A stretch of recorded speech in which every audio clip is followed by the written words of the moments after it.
What's up, YouTube? How you guys doing? We are going to the moon today. It is an exciting day for sure. But while we're going to the moon, we're going to be tinting a BMW 3 Series that has had tint on it before that was removed by a customer. And he did actually a pretty good job. Typical issues, like some glue on the sides, some of it on the lower bottom here, and you have a tan deck lid, so it's kind of hard to see. So we're going to have to make sure we give it a thorough scrub over the whole thing. So we're probably going to be spending a good half an hour just in prepping it. Whoa, we're breaking 170. Do you guys see that? GameStop paid off its debt early, and they haven't even started. They haven't even started. Tint got of the moon. What's up, guys? Where'd you get your flooring? It's a race deck floor. Safe moon. We did it. We hit 170 already. It looked like we were just going to come back down this morning. I was buying all the dip. I got so many chips for all this dip.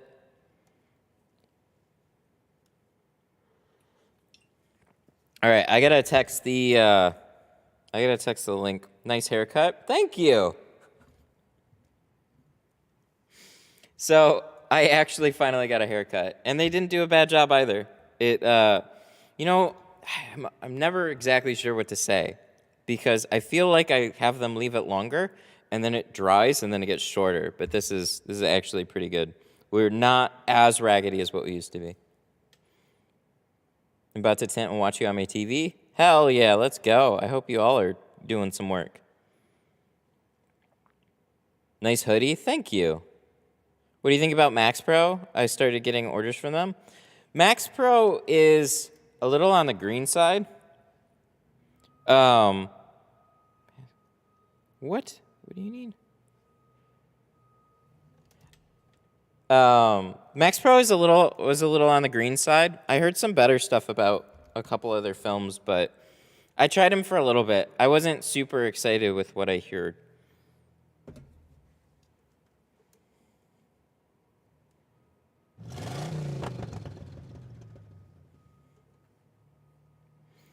All right, let me...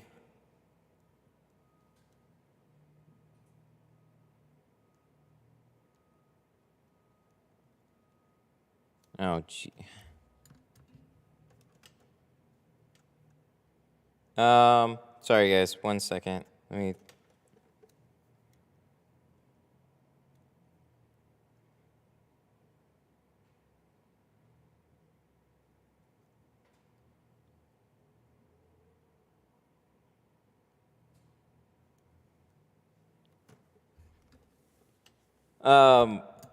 XCL line is great. Isn't that their metallic one? I heard good things about it. Kendall, I'm sorry. Kendall with the 2, back at it again. Show me your tints. I got a wall of tints. I'll show you. Thank you so much.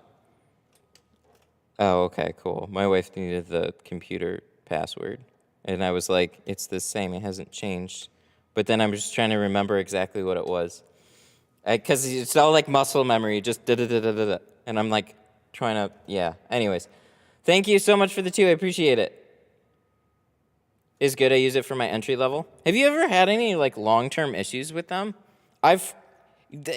So what makes me leery is the sentiment from the group. If you ask about them, it's generally not very positive.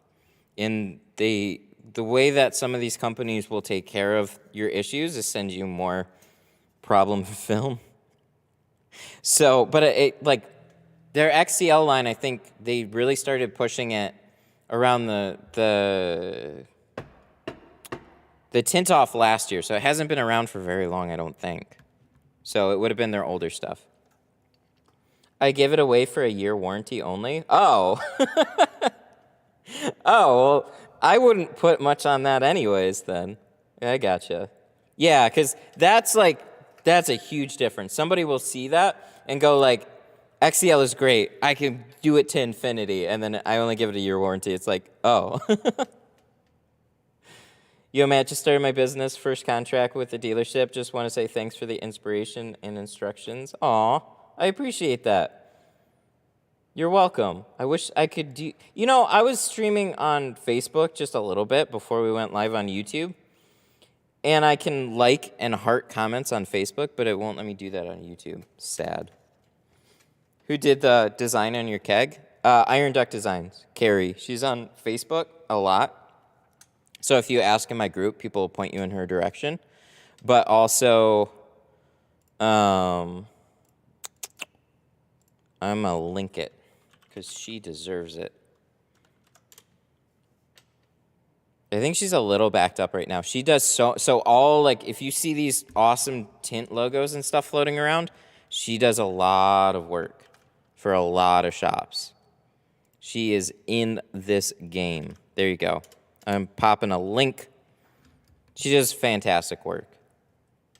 She's done like the tint keg. Oh, here, let me just show you. I'm gonna show you. So this is her Iron Duck Designs. This is her website, and then this is a lot of the logos she's done for people. And then what's cool is she's also done this sick collab with Tint Wiz. So a lot of these logos that you're seeing, she's done these like hoodie designs and stuff. So you can find these on the Tint Wiz site.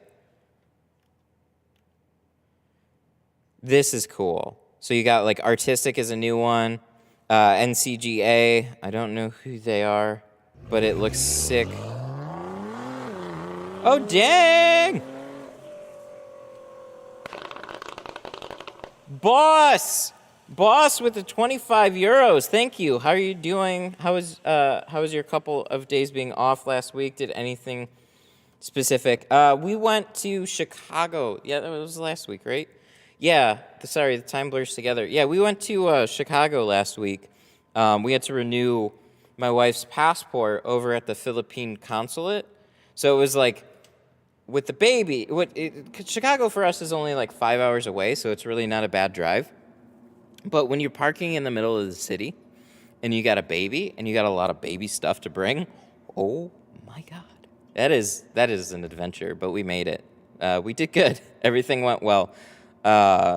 We got to go to Jollibee. So there's a Jollibee about like 20 minutes away from where we were, and they're building a new one literally right next to the Philippine consulate.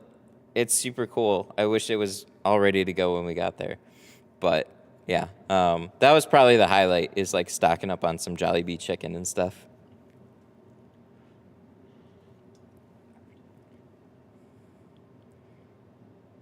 You're married to a Filipina. I'm living with a Filipina as well. Nice. I'm sure you get a lot of white rice and some awesome Filipino dishes. What province? She's from the northern province. So the closest main city is Dagupan. I forgot the Pangasinan, that area. So curious to see how Lex and Coolmax Ceramic and Pure Max holds up.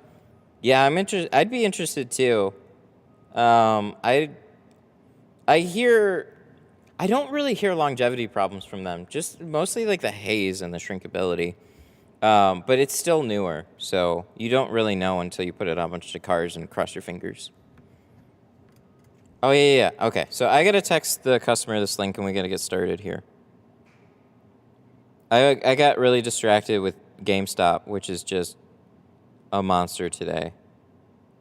Nice to see. We're at 169. Good deal.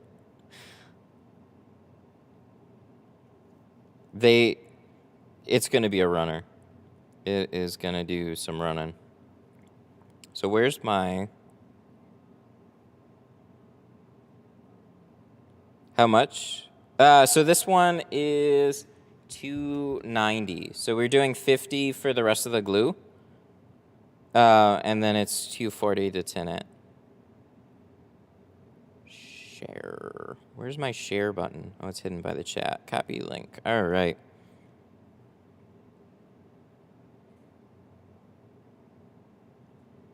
Is the link to the live stream.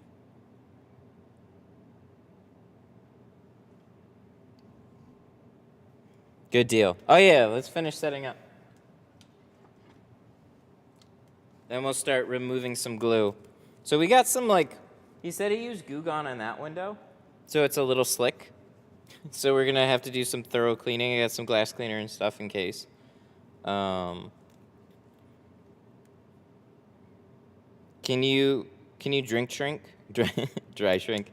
Yeah, there's a lot of people that use soap. So you can take a soap bar and do like the same type of thing. It'll just stick differently.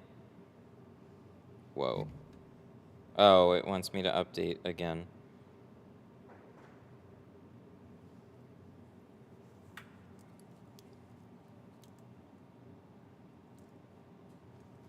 Oh, wait. Did we just put a new battery on this? I don't think we did. I'm taking off the battery. I don't think I took it off last time and charged it. I don't remember. So we're going to put that one here, and then we're going to take a new one out. We're going to pop this sucker in. Make sure the coffee is hot. It's decently hot. I usually make coffee before I leave, and then I open the cupboard, and I'm out. We used the rest of it yesterday. I somehow thought we had another bag. We did not. Got your ears lowered? Wait, what? I got a haircut.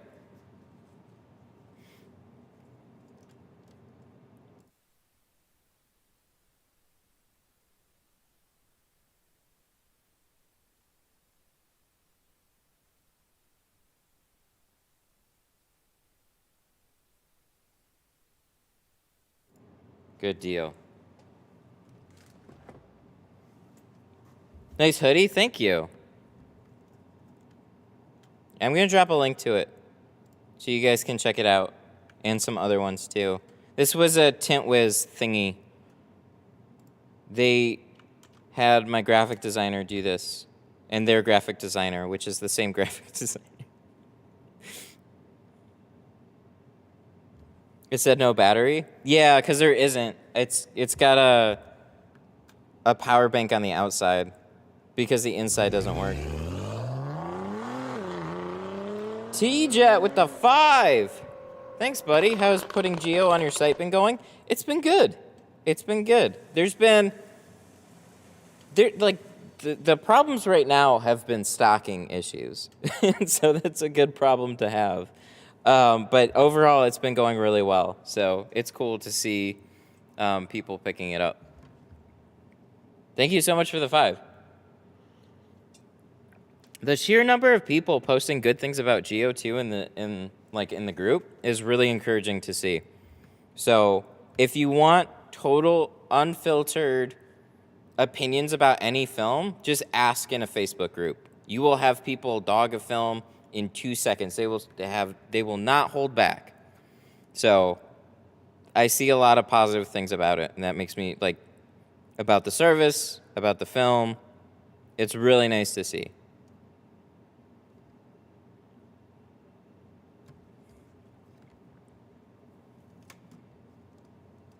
The Tint Wiz is Patrick? No, Tint Wiz is a CRM suite company. So I use them for all my scheduling and stuff.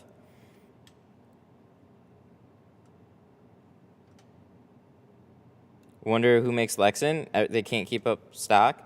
It's definitely from an Asian country. I don't know for sure if it's like Chinese or South Korean. I don't remember.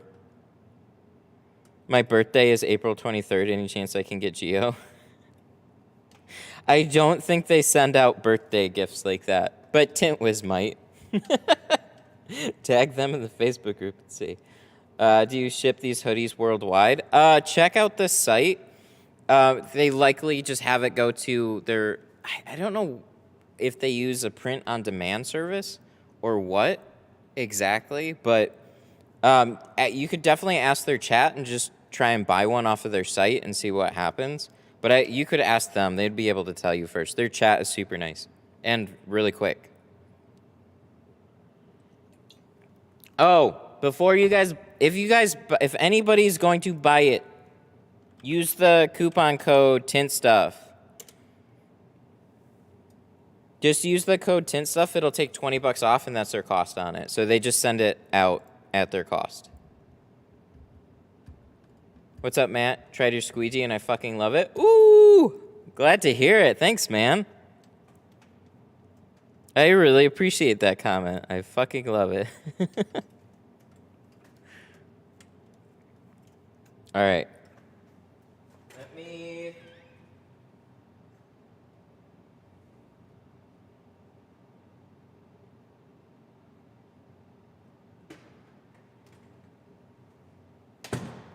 All right, we got a microphone now. We have the monstrosity set up. I don't know, what do we call this? There's a lot. This is a lot. We are going to the moon today. You guys buckle up. This will be a fun stream. 167. Oh, we're coming back down. I get my glass aid tomorrow? Oh, good deal. If anybody wants glass aid, you might, if you've been like putting it off or you're like running low, just a heads up, you're going to want to order it because I'm unfortunately going to be back ordered till the beginning of May, not in probably about a week. So, T-Jet! Oh, this sticks so much better now. T-Jet with the 10. Geo, Solar Effects, Solar Protective, all good films. I use Geo mostly. I think they're all worldwide. I saw where Lexan and Flex are being made in the same place currently.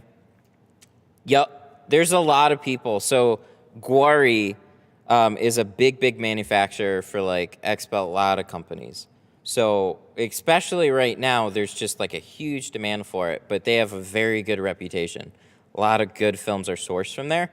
The cool thing is they're not all identical, though, so there are going to be some little differences because they basically don't sell one SKU. They manufacture films with, like, the same types of materials, but there'll be little differences between all of them. So it's kind of the same, but not exactly the same, so there's still going to be a little bit of difference. You must have thousands in GameStop. I have a few, and I may have added on the dip, but... Bro, the shit that is going on, I am far down the rabbit hole of GME. Just the utter amount of shit that has been going on and the whole turnaround, we're going into a recession. Possibly. Possibly. Scary times. All right, so my mic, where's my mic? There it is. All right, we gotta get going on this.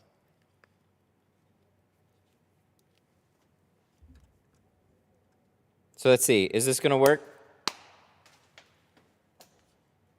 Uno.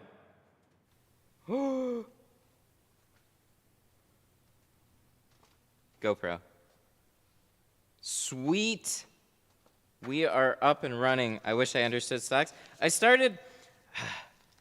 So I was like jaded out of the market. I started learning in 2016. I was looking into like this high volatility penny stock trend.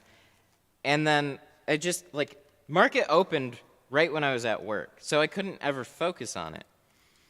And then I started paying attention to the main market in 2016. Ooh! Wait, we got a super chat. We got another super chat. Robert! Robert, what's up, buddy? $10. Thank you. Upgraded from the Home Depot tank to a tint keg. You were right. I am living in the future now. I appreciate that way more than you might realize. Dude, thank you for that comment. Tint kegs. Oh, my God. This is what he's referring to. So they make 3-gallon and 5 gallons. This one has my logo on it. We still have to give it away, but I don't want to. But this is what a tint keg is.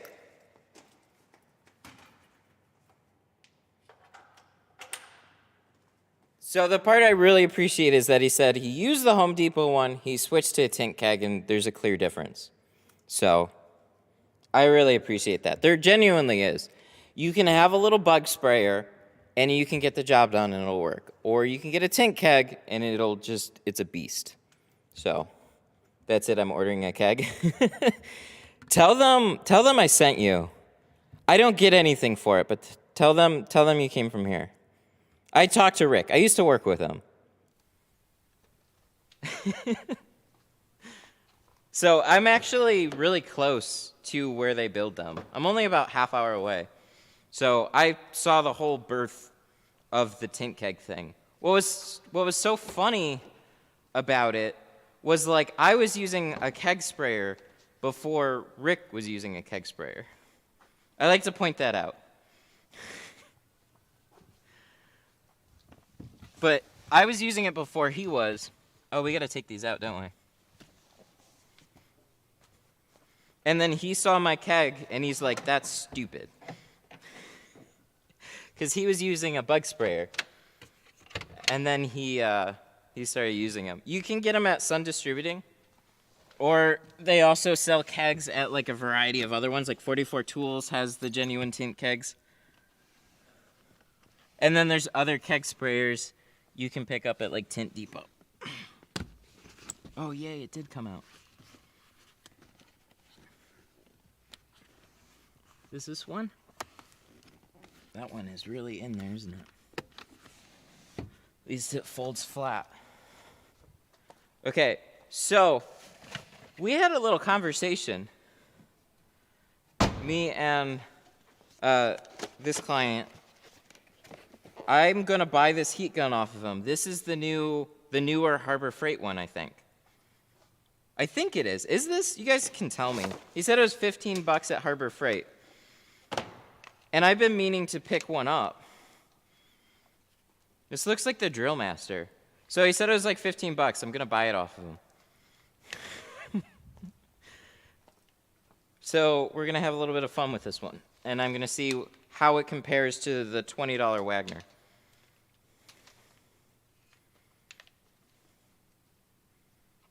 So this is one I've been meaning to get around to, I think. Unless there's a completely different one. This one feels like a toy.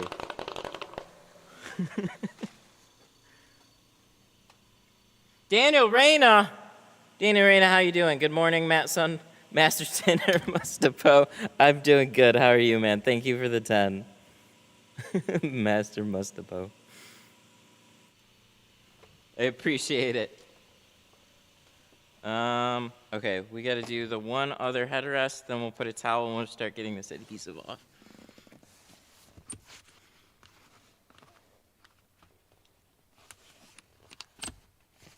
Ooh.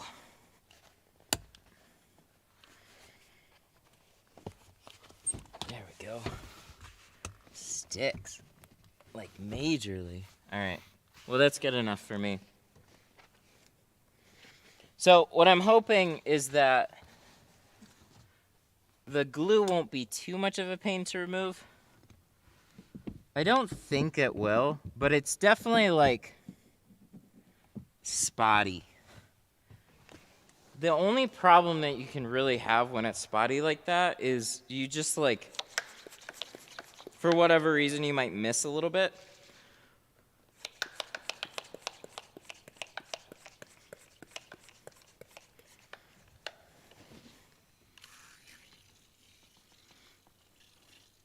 This is a little weed sprayer that I had laying around. So I should definitely get a different one, but I still have it filled with the same adhesive remover that I've had for a little while now. So eventually that's gonna run out.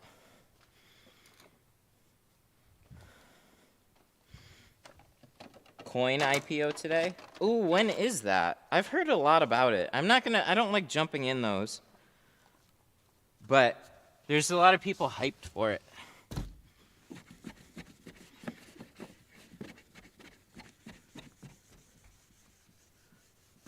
I'm a story-driven dude. I'm not looking at a bunch of stocks. It's not something I typically do. I know a lot about the market. And I was surprised when it turned into basically a a penny stock market.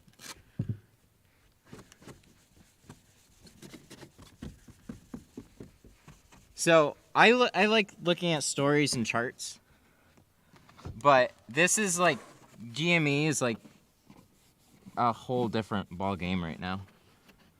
It's just something completely different.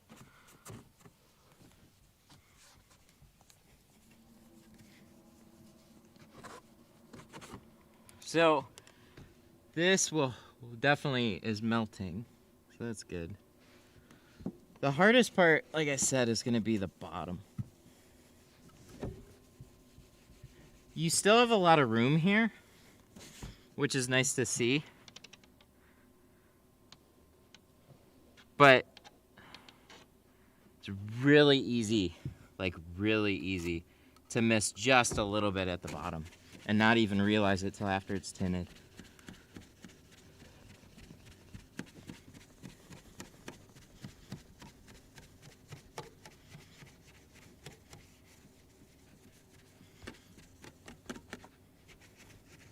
So it really just depends on how well this melts off the glass. This isn't the same thing that I'm gonna do for the doors, I don't think.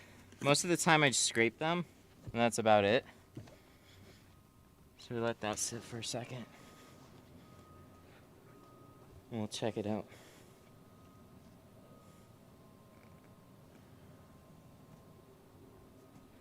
Do you ever do classic cars? Very rarely. It's not something I like to do because of how rare. So now it's in this like limbo stage. A good amount of classic cars, they're not really, it's not like somebody did a nice restoration to a classic car. The inquiries I get were like, hey, I have a 1970s, whatever. I've had it for a while, I want to get it tinted. And in that case, it's like, what you usually quote is like far beyond what they'd expect to pay.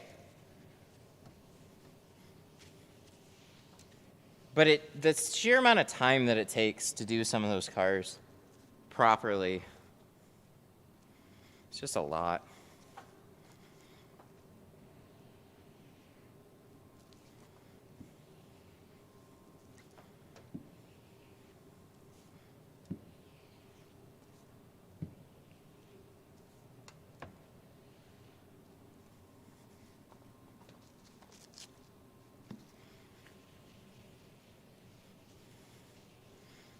Restored classics? Not really.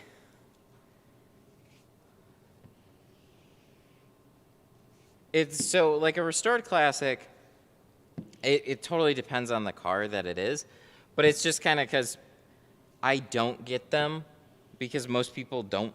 It's not like a super common thing that I see. It's like most of the cars that I get, it's anywhere from 2010 and up. That's the majority of what I'm doing all day, every day. So it's like, sometimes you kind of just have to, oh, do you turn them down? Yeah. Yeah, so I'll just be straight up. Pretty much what I'm telling you, I'm like, man, I wish I could say that I'm going to do a great job on it, and I would definitely do my best, but I just don't think that I can do it justice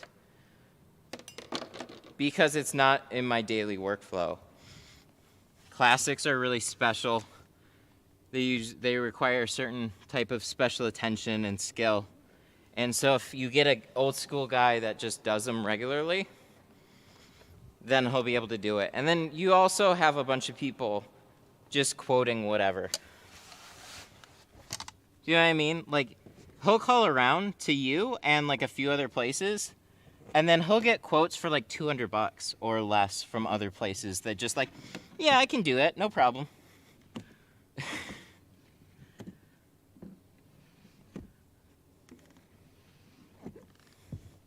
And then you let that guy, whoever wants to do it for cheap, go have fun with it.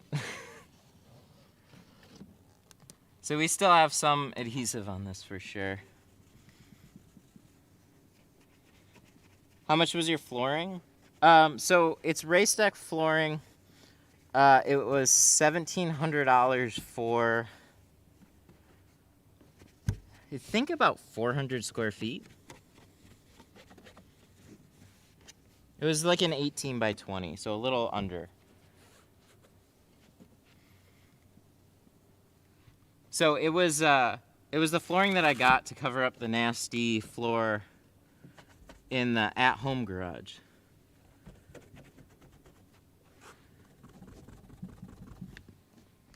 So it's been good, but I definitely need to get some more.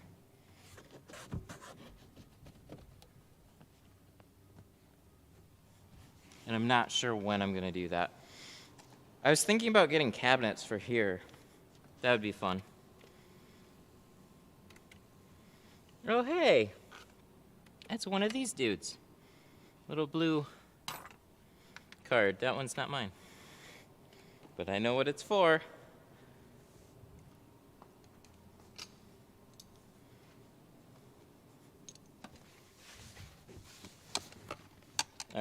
All right, headrest.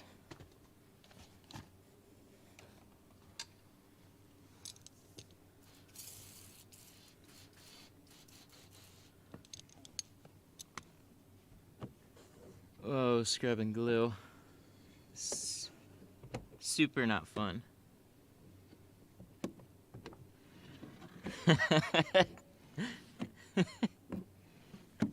I'm an old school guy, 45 years, but I don't want to do classics. That's right. Most people don't want to pay the amount I want to charge. That's just it. It's like, and some people think $350 is a lot for a tint job. Well, on a classic, like $350, I charge $450 or up. It's just, and I feel bad that it has to be higher than that. That or higher depending on the one that you get. But like, look at it this way. When you do two regular cars, and you get it done in like 3 to 4 hours, and then you take one classic car, and you quote more than one car, but it's still under the price of two, and it takes you twice, 3 times as long, and extra film. Fuck, man. That's where it's unfortunately not worth it. So they have to just be priced accordingly, or a passion project, or just a dumb shop. Like, I had a guy told me, like, come in for front doors on a Jeep. But first he asked about an El Camino. He's like, hey man, I got like this 80s El Camino that I want tinted too. And I was like, I'd love to do your Jeep, but I do not want to touch the El Camino. And then he hung out with me for a little bit while I was doing the Jeep. And he was like, yeah, I called around and some guy's going to do it for like $250. And I was like, ooh. He's like, yeah, I don't know. We'll see how it goes. All right.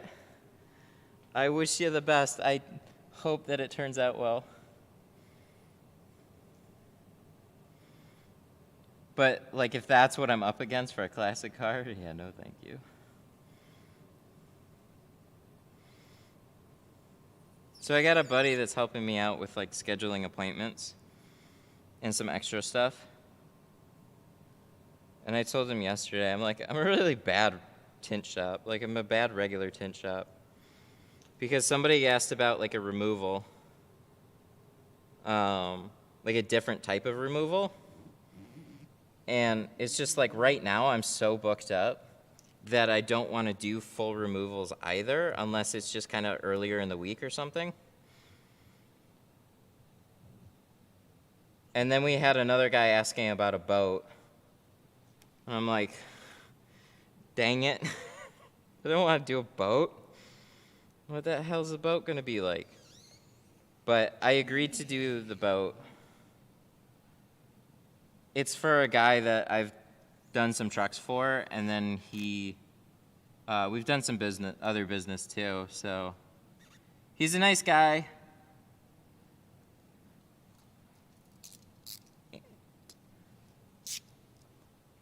He's a nice guy, so if I completely fail at this boat, it's not going to be a big deal.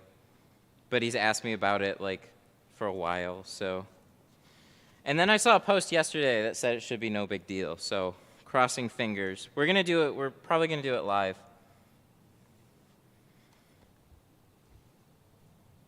Why do windows have dot matrix? They do it purely for aesthetics, as far as I know. Nothing else. Oh yeah, there's glue up here still. Film from SKC. Boat live stream? Yeah, a boat that.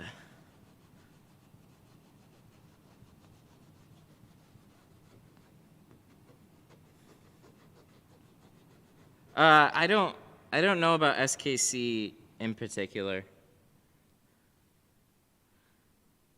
I've heard of them, and I know films come from them. I couldn't tell you exactly what ones do and ones don't.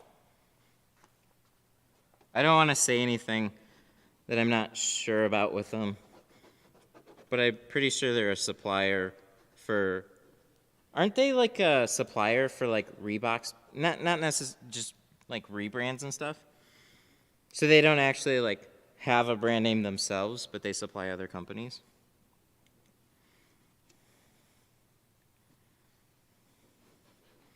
Where's my super chat button? I don't know. That's sad, but enjoy the show. What is the blue pad and why are you using it? There's glue on this window, and if you want to get all of that off without damaging the defrosters, you're going to use something like a scrub pad.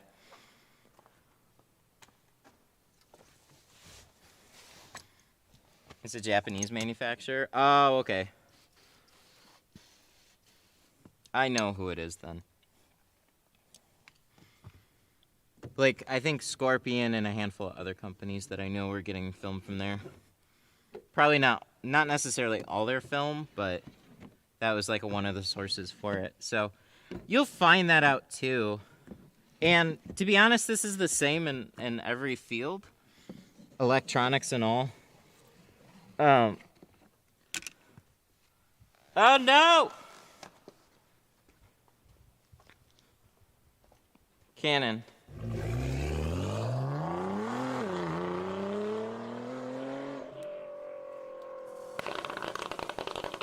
Oh, that's not good. Maybe we did change the battery. Super chats. Oh my God, I can't keep up with it.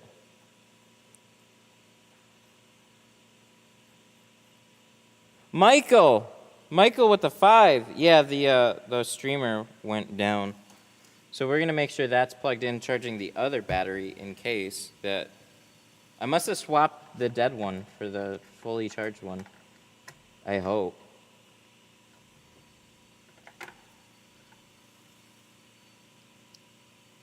Oh, I have it upside down, that's why.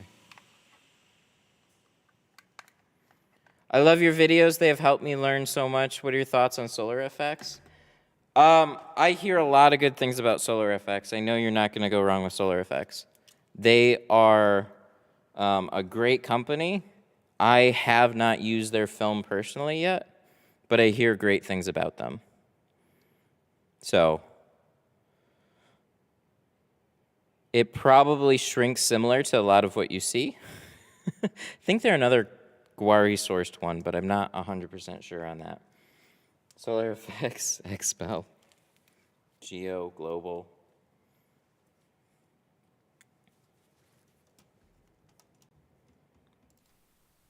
Aha! We did it, boys.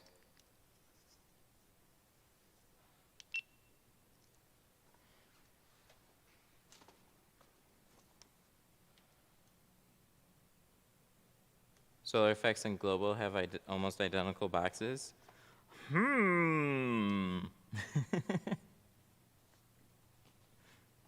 And same labels? Oh, dang.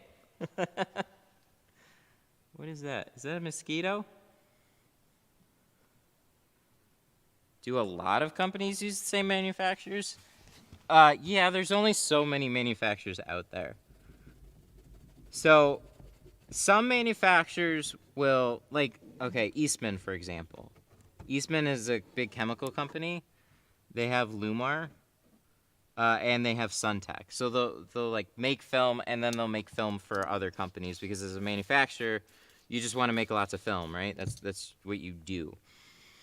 So most film companies are not going to have their own manufacturing facility, but they will buy film to certain specs.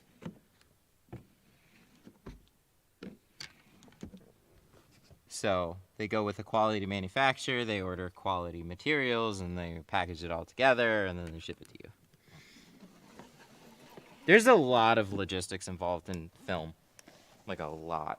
Film is a big pain in the ass. So they get it in 60 or 72-inch rolls, and then they take it out of the pretty box, and then they have to cut it down and put it into smaller boxes and stuff like that.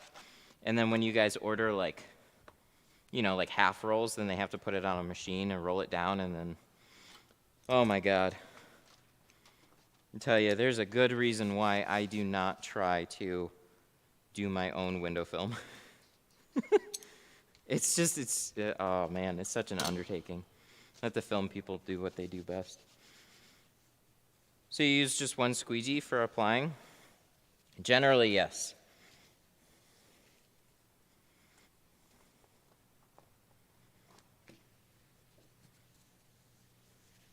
That'll wear it out faster for sure.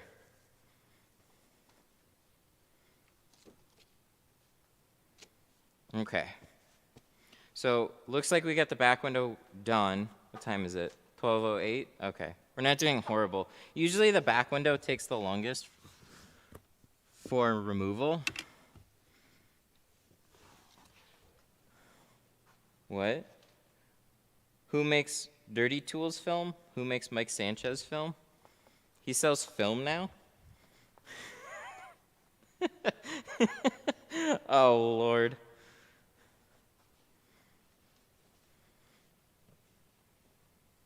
I didn't catch that one yet, but if that's the case, ay. What's he trying to God, I don't want to freaking air this all publicly.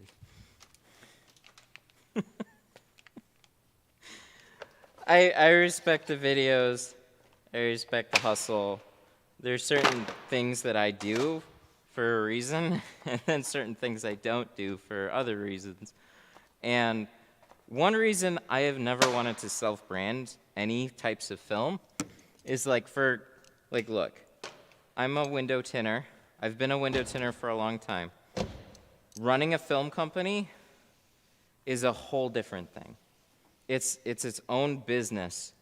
It's not an add-on business.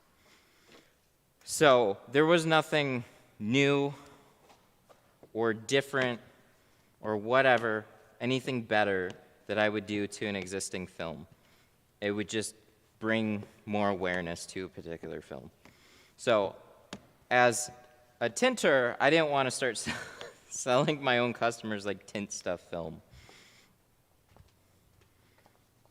So what happens? What film did you use? Oh, I used dirty film. Oh, okay, that's it. I'm sure the customers love it. The tinters get the inside jokes. The customers do not. But then you have guys like, I don't know, I heard of one called YOLO, and I'm just like, it's just,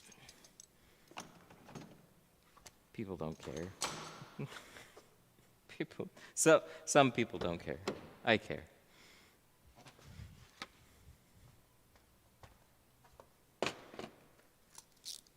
All right, so we're gonna start scraping some of these other windows. Hopefully this won't be too bad. Anything to make $1? Sometimes. There should be levels to that, though.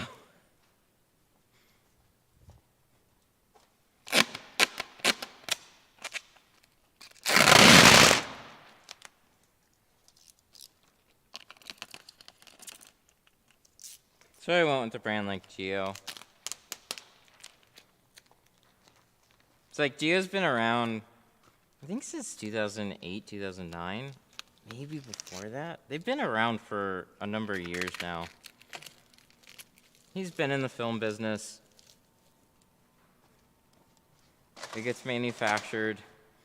He's not pulling some SKU off of whatever and just throwing it in a box. It's his film. And there's a lot of capital involved in making all that happen.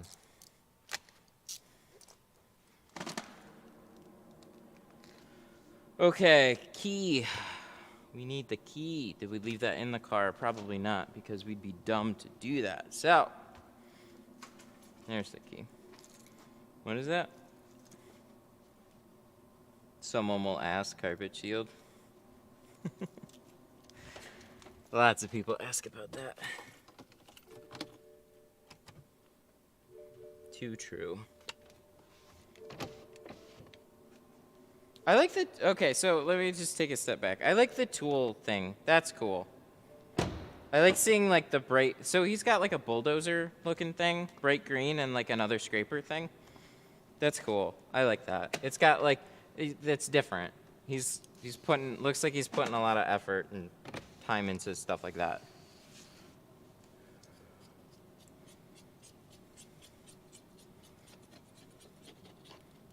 Where do you buy the clear tape you put at the door panel? There it is. Somebody in chat answered it before it was even asked. Carpet shield. I don't know if it'll pop up, but.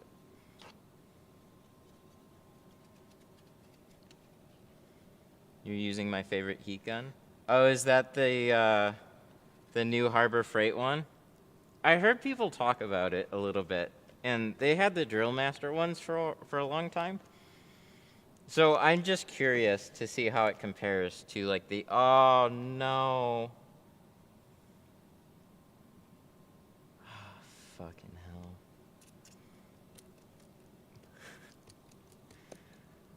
hell. Okay, so if you do a personal, if you're doing a removal, the problem with using adhesive removers on the doors is the seals. So whatever gets washed in there will generally stick in the seal and create like this guck layer that keeps getting like scraped onto the window. So definitely not a super fun thing. When you do removals,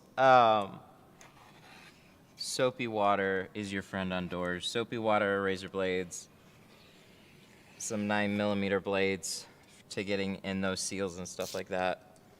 But you will not hardly ever see me using like the awesome adhesive remover I typically use, or mostly glass cleaners either. For, like you could use glass cleaners towards the end, but it'll basically like turn it into gum. It'll like mostly melt it, but then it'll make this sticky slurry that sticks everywhere because it's sticky. So this will be fun. That was initial impressions on what I'm seeing in the bottom seal washing up. Hopefully it's not going to be much of an issue if I roll this up again, but we'll see. Ah, shit, it is. See that? It's not as heavy now, so that's good. I'm going to have to put some extra care into that when I two-stage. So all you bottom window tinting tinters, you win this round.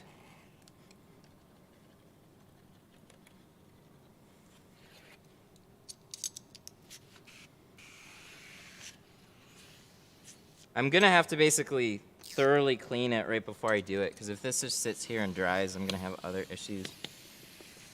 Ugh. Yummy!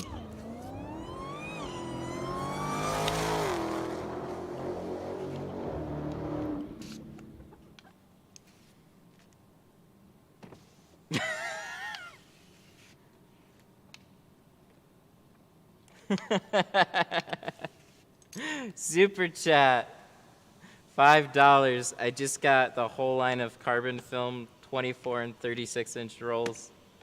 Here's the last $5 in my bank account. You'll make it back quick. Thank you. That's the thing about film, is like if you... I don't tell anybody to practice on expensive film. So if I'm assuming you know how to tint, and if you do, you will make that money back very quickly. Roll the window down all the way and clean out the seal. Can't. Not really. The way that they press together, it's like, just keep flushing it. It'll be all right. It just takes a little bit extra love. As I say, with a little bead of sweat. In anticipation that maybe it's not going to be that easy. See, now it's looking better. That's better. So, 1 down, 4 to go.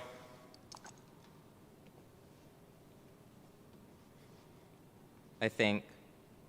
Because, like, you gotta remember, too, there's what you, like, feel.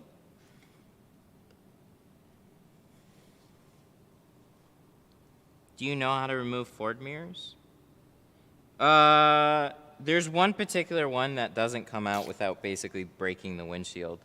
I bought a tool that's on the way, though. Somebody posted a new tool in the Facebook group that he made.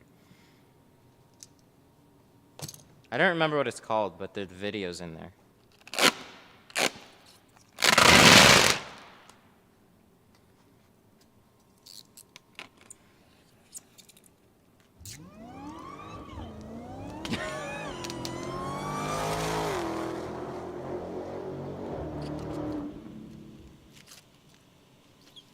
Oh, shit! All right, those were good. I really like those super chats. Canon. Sean says, he said it's already paying off, made $400 on the Mustang, and I have a $200 job on Friday. Fantastic investment. That's the goal. Dude, that's awesome. Congrats, man. $400 for a Mustang. That's killer. And Daniel Reyna with the 5. Here's part of my stimulus money. Thanks, buddy. Thank you for stimulating this live stream. That sounds weird. Okay, everything's fine. What's GME at? I'm going to use you guys for, like, ticker. Oh, my God, it's going back up. Ooh, that's looking pretty... no, it's decent. We had a nice run, and now it's kind of backed off some, but it took a 20% run already this morning off of the news that we had. That's awesome. So you sell merch? Not really. I sell some tools. I actually do sell a piece of merch that is also a tool, so that's pretty awesome. This is my Tint Studio Squeegee. Look at how green it is. Oh, it's dirty. It's dirty down here. Oh, but it's got, like, it's hard to show you guys right, but it says Detroit Tint Studio on it. How much did you spend for your tile area? It was $1,700 from Racetech. I need a bigger space, though. Mustang was a removal? Oh. 'Tis the season. 'Tis the season.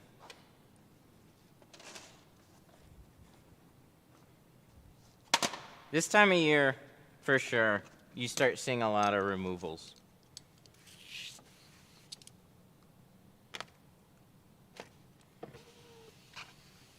Because getting your windows stripped and retinted, that's a stupid cost. That always makes me sad.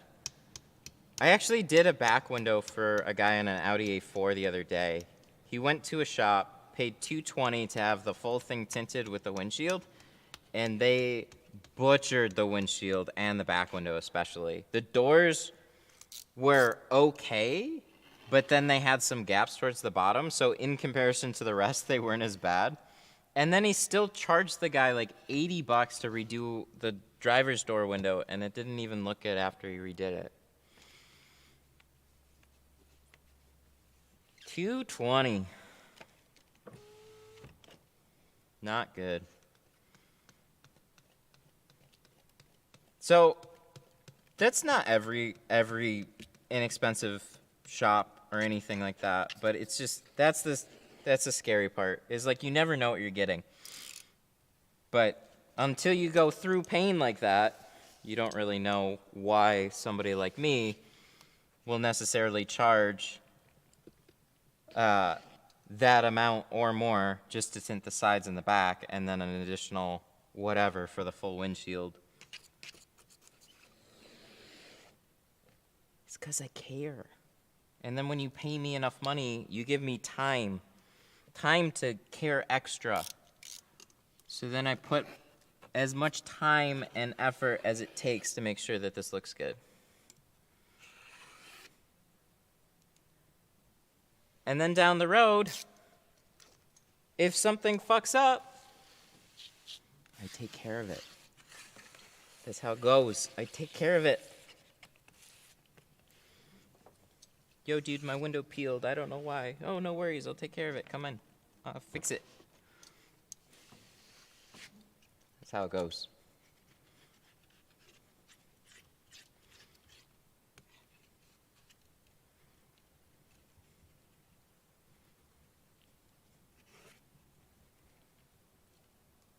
Gook. So that's a gook. We need a gook remover.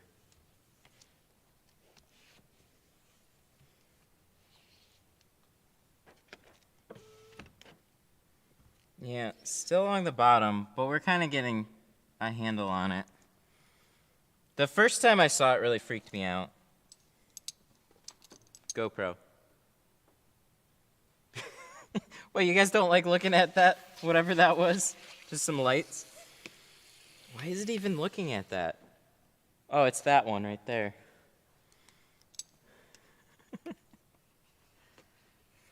It thought I said the keyword, which I didn't.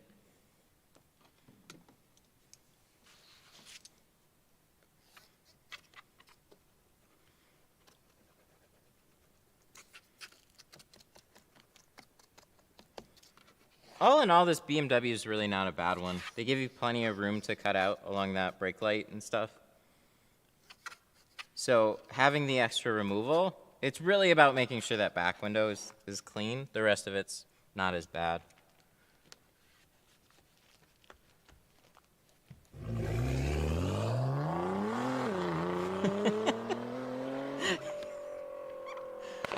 Super chat, $5. Been wanting to spend my stimulus check. Well, I'm glad that you waited to spend your stimulus check on me. I appreciate it.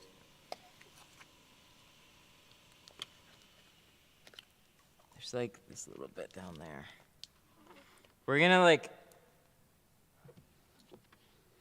We're extra cleaning these off after we cut them out and go to tint them. This is like the pre-clean to the normal clean.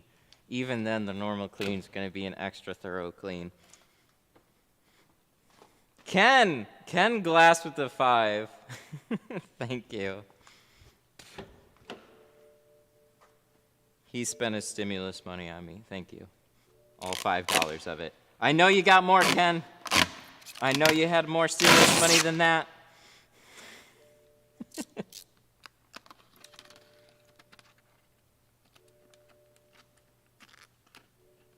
Alrighty. Slap this in there.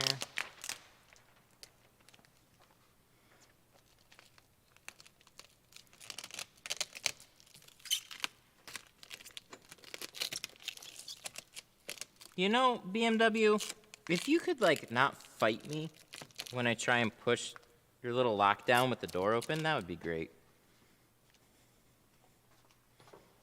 I know the risk.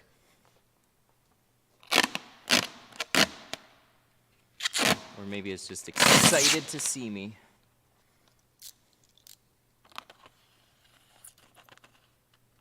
And then we're definitely going to be changing out our knife, too.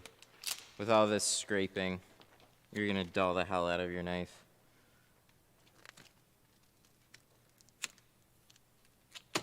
See, the back door, no problem. Front door. This sticks really well to these, though.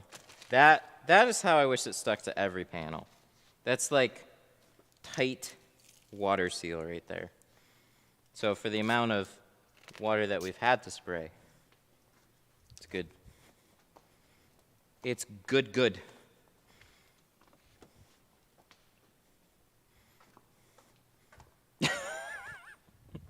Dang, you guys are cold. I must have had to pay his child support. God damn. Just jumping to assumptions. What about your stimulus money? I know all you guys got it. I wasn't even asking for stimulus money. That just became a joke. 12:30. All right. Sorry, I gotta check GME really quick. 167. All right. Cold. You guys are cold. Or one person is.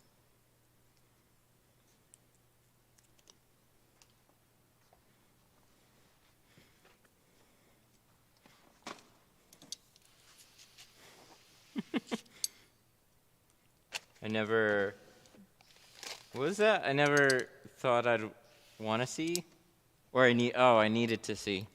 Never thought I needed to see a video on tinting till I came across your channel. I appreciate it.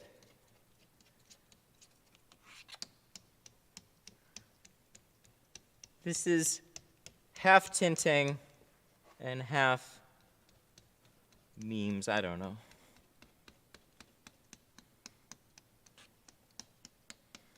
See, we got like, Goo Gone is not great. There's a lot of adhesive removers that are not great for window tint. Window film has this like weirdo adhesive where like you can actually get a cheap adhesive remover, awesome, from the dollar store, or I heard that they sell like a big old bunch of it at Home Depot. Like a 6-gallon jug for like $6 or something. I don't know. It was like a big amount. Maybe it was a gallon. I don't know. But it was like a lot. I just heard about it yesterday, so. So soap and water is good for the doors. But for the back window is where you're going to want to use adhesive remover.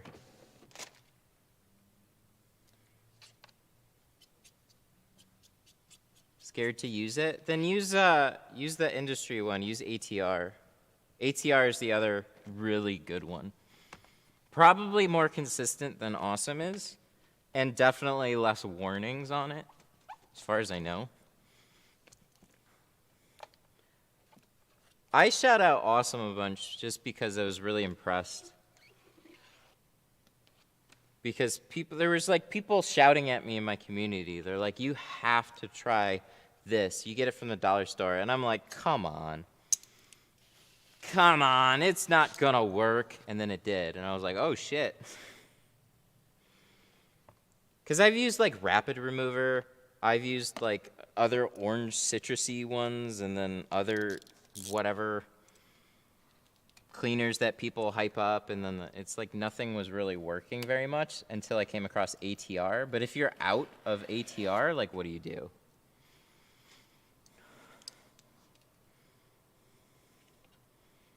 Awesome makes me cough. Well, yeah. No, okay, what I mean by that is if you're spraying it in a back window and you get a big old, like, you know, if it's warm, it evaporates really quickly. But I think any chemical will probably do that too. So you should probably have like some sort of a breather on. But when it's cold, it's not bad. At least for me. I don't know. Maybe I'm too used to breathing car fumes.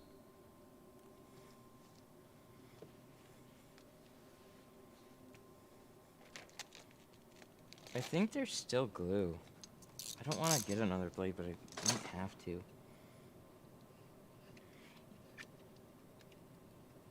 Or is that on the outside? What is that? I see something. That's like schmutz. What do we got here? Is this on the inside or what?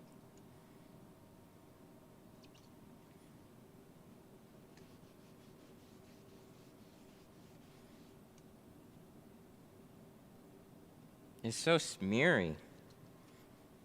Okay, we're getting most of it. We're gonna change the blade too, which is unfortunate.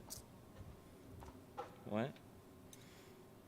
When people donate money to you, how much do you get because YouTube takes a percentage? I get 70%, YouTube takes 30%. Platform's gotta make its money too. I could set up like a PayPal. But YouTube makes it more fun. Like I don't know, maybe they do. Oh wait, no, they do have the same ties, I think. Like, because there's the streaming platforms that pick them up and stuff like that, like Stream Elements and whatnot. But yeah, so that goes with like video revenue too. So you have like,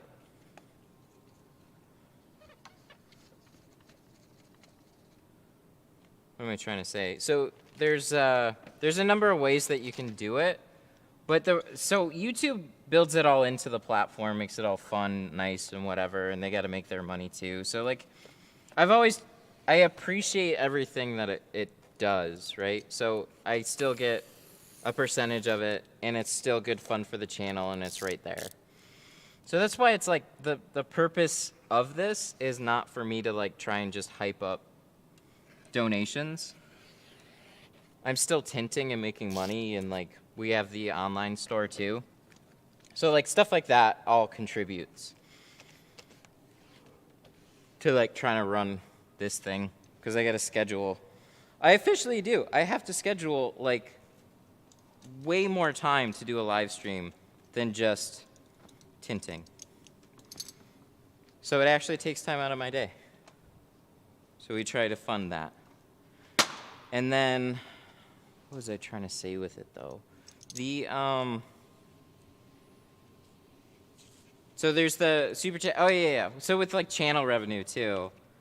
Ad revenue across like YouTube videos, they take 45%. That one hurts a little bit more, I think. So all your favorite channels and stuff like that, that's why they have so many sponsors too, is because ad revenue fluctuates a lot, and it's based on the channel CPMs, which the creator has no control over. So when they add, when you have YouTube ads and then somebody throws in a promotion, it's for a good cause.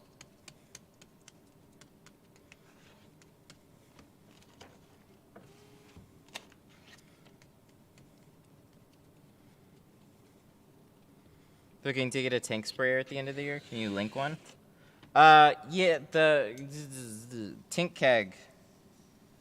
It's called, just Google it, or somebody in chat, if you could type it, type tintkeg.com or Sun Distributing Direct. That's where the kegs that I use are.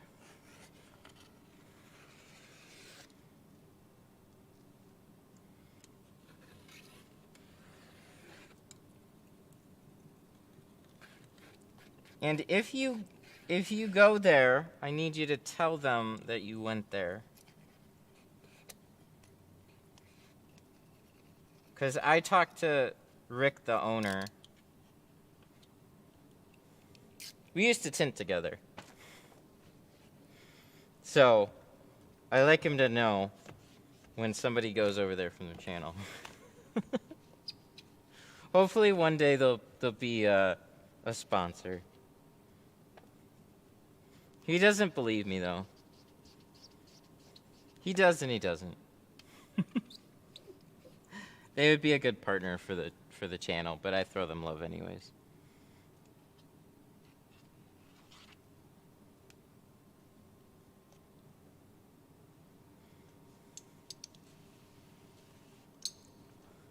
I did the math on 5, you get 3.5? Yeah. Yeah, which is about the same as a Twitch sub if you have a better partnership. That's another thing too, like if you're a partner on Twitch, it like costs $6, but for affiliates they only get half of it. There's strong hooks with all of them. So like as a creator, you actually have to do a lot extra. So it's not just like, hey, cool, I got 100 subs. I'm making great money. It's kind of like, it's very competitive. And you need a lot of things in place to just kind of do your thing. So I have, like I said, I have the My Tint Stuff store. So that's got the glass aid and clay bars and other little knickknacks that I use. So, you know, if you guys like supporting it, I like to just, this is what I use. So if you guys want to use it and help support it, that's where you can get it from. And then also, like, I have it glass aid products in a handful of distributors too. So that also helps. But regardless, whether you use it or not, I just make everything available. So you can use what you like. We can talk about it. And if you use something different, no harm, no foul. I want you guys to use whatever works best. This is just the way I've been doing it forever.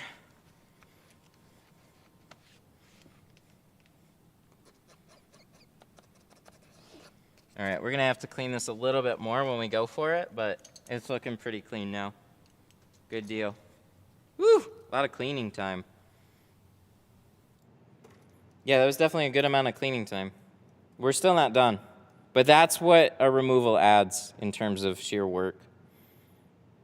And that wasn't even film. 166, going good. Just when I thought the old school Ford Taurus was in the grain, one shows up for tint. It's that time of year. Where do you get your lap down at? What? I don't understand the question. Is pre-cut tint worth it? Yeah, for sure.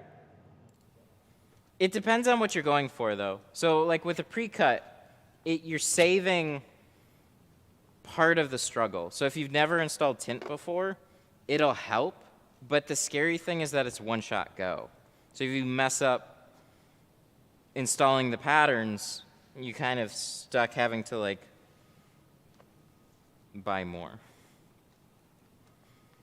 And then you have to wait for like shipping times and stuff like that. So it's like, if you just want to get your car tinted, it's fun to do this and play around with it and try and learn. And I'd never stop anybody from doing that. But if your goal is, at the end of the day, like, I'm going to go through all this pain and struggle, and I want a good tint job at the end of it, then I would suggest just getting it at an actual tint shop.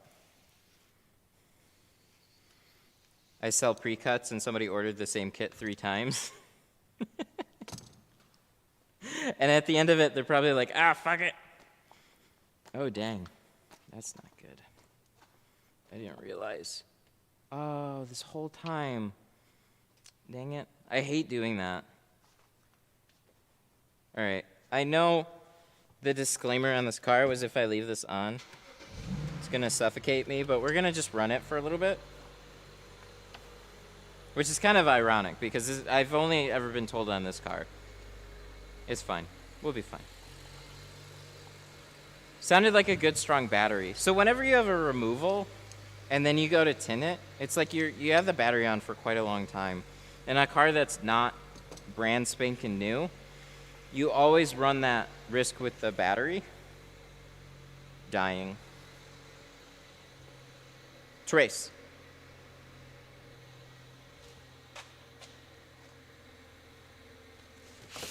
Carpet shield.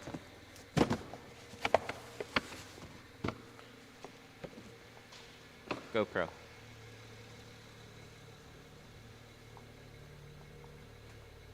What is a good window tint kit? I have them on my site. So those are good. It's tough to kind of recommend because honestly, like, the film's not as big of a problem. It's typically well, like on eBay it would be. You want to know that the software cutout is going to be pretty accurate. So like, I actually drop ship all my kits through a company that goes through, like, has 4 different softwares for cutting out patterns. And they have a shop, so it's like, it's what they do regularly.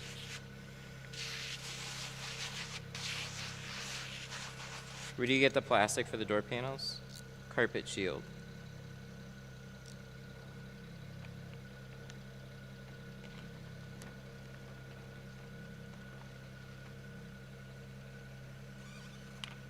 I dropped a link in chat for you in a magical way. Oh, that's fun when that works. We're going dark. We're doing 5.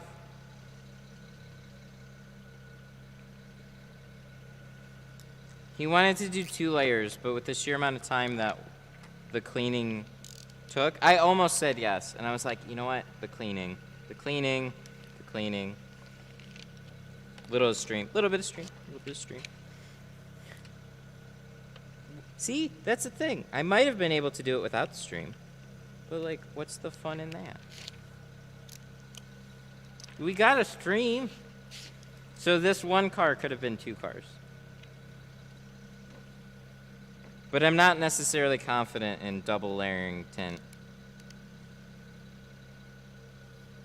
along with the removal by the time he needs it back.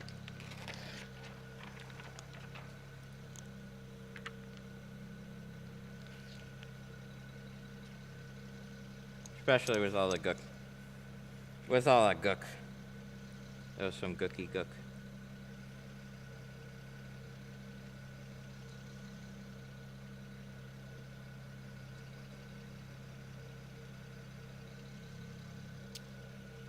Carbon razor blades? Yes, those are perfectly fine. So the difference between, like, scraping and cutting is exactly that. If you can use whatever blade you want, gliding against the glass. It's just when you're taking that blade and running it along the window, that's where you want to do something that's not as hard. So stainless is softer, but you can use whatever type of, like, 1-inch razor blades for scraping off tint that you want. You can get them for really cheap and they will be fine. Okay. So I'm thinking of getting big old cabinets for here. And I'm also thinking of trying to put up a glass board there too, because I like cutting these doors out here. But I need one on the other side because you guys see I cut everything on the passenger side, but my glass boards are on the other side. I'd flip the car around, but then it doesn't work. It does, but it doesn't. So if I'm doing a windshield, it'll be flipped the other way. But I like all the corner light for what I'm doing here. Gonna give this one a nice round.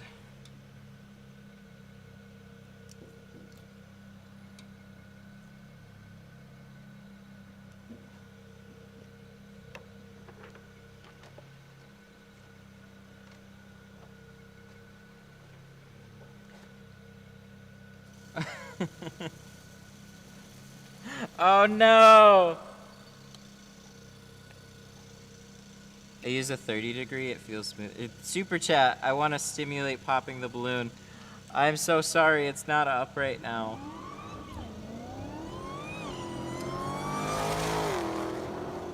I hear the air compressor though, it's right by me.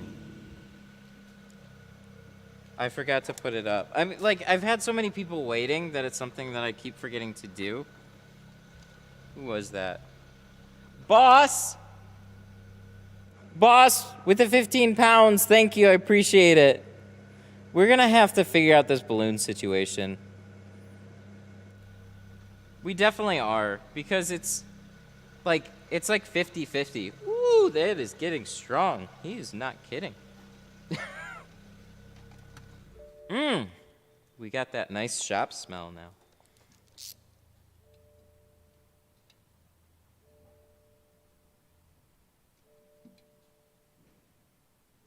Okay, so like I really like the balloon setup. Uh-oh. Okay, I can't get that one. Anyways, I really like the balloon setup, and I want to do that more. But one problem is here and there I'll have people, actually a lot lately, I've had people waiting on their cars. And I don't right now, so it's just I just forgot to put it back up.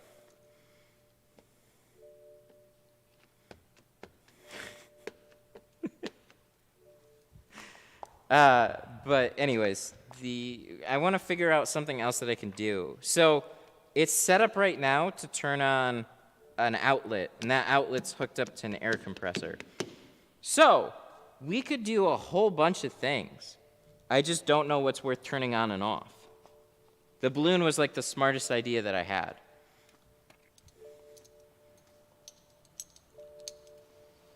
So I don't know. I'll think about it more, but I don't have anything in mind. If Matt passes out, just call 911, send him to the Detroit Tint Studio. That's why we stream. That's why we stream, in case I pass out from leaving the car on too long.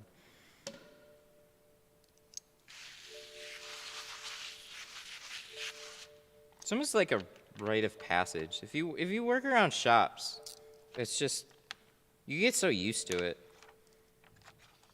Yeah, you're supposed to vent the car. What is that? It's just, there's too much shit that always needs to be done. So it never happens. Did you give away the kit? Or the tank? Was that the thing? Give away the tank? No, not yet. I know I've said it a bunch of times.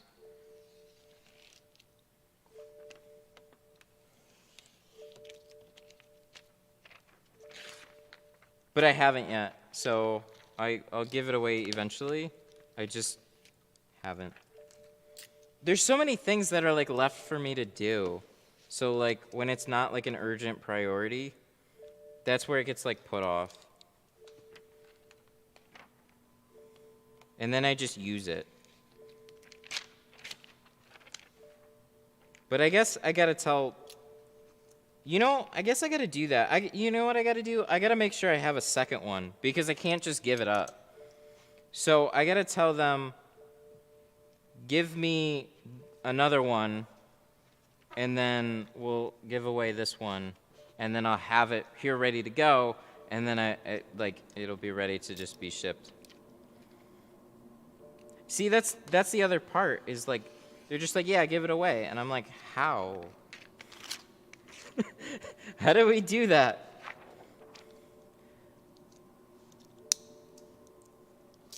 Is it worth it buying a keg? There was somebody in chat that just gave a super chat today saying that he quite liked it over a bug sprayer. So it was definitely worth it to him. I'd say so. I like them. I like them a lot. So you guys know I used to use the Poly 2s. Like if you go way back in the time machine, I used to use the Poly 2s because that's what people had. Like the Poly 2s and little trigger sprayers. Like spray tanks were not really a thing. It was kind of like a silly idea. It was like, oh, that weirdo took a old Coke thing and is now tinting windows with it. Like nobody stylized them, nobody did anything special with them. Like they were just like, oh, that's just a whatever sprayer. Well then, 44 started to sell like a basic setup. And then I was just like, I want one. I think, like I fill up my tank, my little sprayer so much.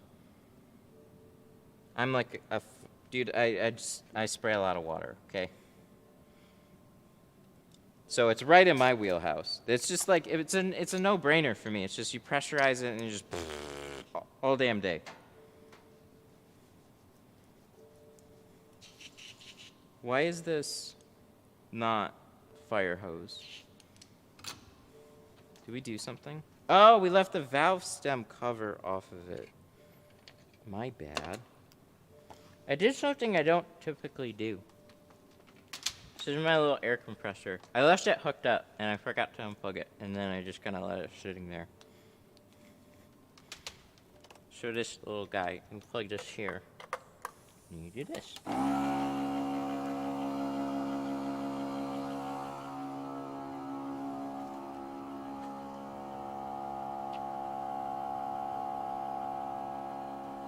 Did you...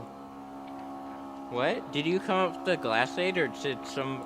Sorry, I'm talking with this in my mouth. Did somebody give you the glass aid idea, or did you come up with it on your own? Oh! I know who that would be. That would be Jaybird. So, Jaybird helped inspire it. So, we were talking a lot about different ways of cutting out back windows and stuff like that. And he mentioned, like, what was it? Masking tape. And then I was talking, we were kind of throwing ideas back and forth a little bit. And then I came up with the idea to have, basically, when you cut on it, it protects the glass. So I remember what he was saying was using tape along the bottom, and then you could see the bottom edge, because that's the hardest part to see. So when you're running around and you don't have plotted patterns and stuff like that, it was always like taking a light and trying to shine it down here with limo tint. Doesn't always work out. I feel like we're leaking somewhere. Oh, there we go. It wasn't clamped on all the way. So yeah, he helped, like, he definitely helped me, like, figure it out, inspire it.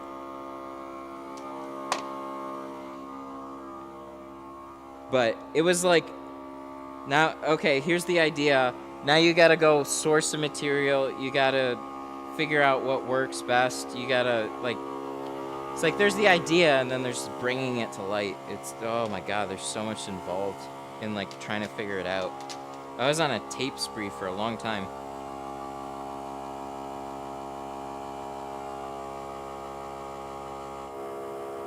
I found out the half moon is better than the H pattern on a back window. What's the half moon? Can you post that in the Facebook group? Sorry, there's an air compressor here.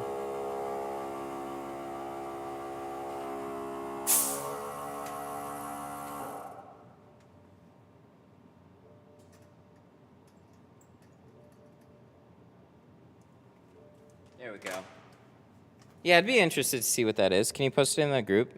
Whatever the half moon method? I've never heard of it before. I bought the 3-gallon sprayer. I'd recommend a 3 over a 5 from Harbor Freight. Got the coiled air compressed hose, and it goes like 20 feet. Is that like a sprayer? 30-gallon, or is that just an air compressor? Sounds like a sprayer. I didn't know Harbor Freight had anything. That'd be a new revelation.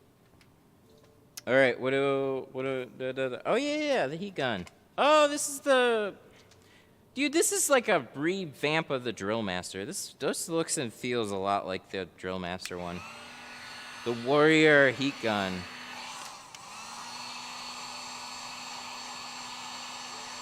It feels like it blows air faster. The switch feels really cheap. Oh, I keep bumping it.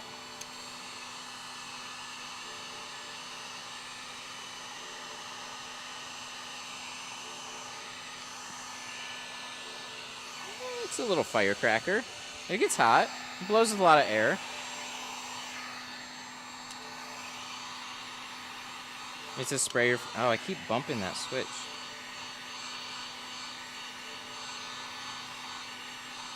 Where's the Facebook group? Oh, yeah, shit. It's not in the description. Window tint stuff on Facebook. Hang on, somebody in chat can do it. God, I keep fucking resting my finger there. Trigger finger, right? No, this is trigger finger and then bad trigger finger. Boom, boom. Oh, shit, I shot you. Detroit. Yo. What?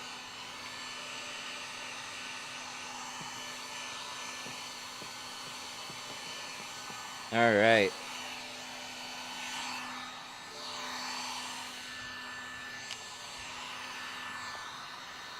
This feels like a cheap heat gun that is pushing the edge. Like, this thing feels like it's gonna just implode. It's a little beast, but it feels really plasticky and cheap. Even compared to like the $20 Wagner, it feels cheap. It's what you want though, in terms of just heat and air. Like if this sucker gets hot, fuck, you guys hear how many times they keep doing that?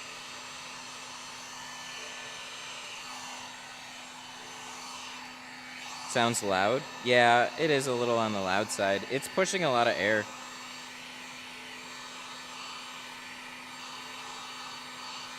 But you'll see on the back window, this will move pretty quick on the back window. At least I think it will. I'm just trying to make sure I get it right for the doors.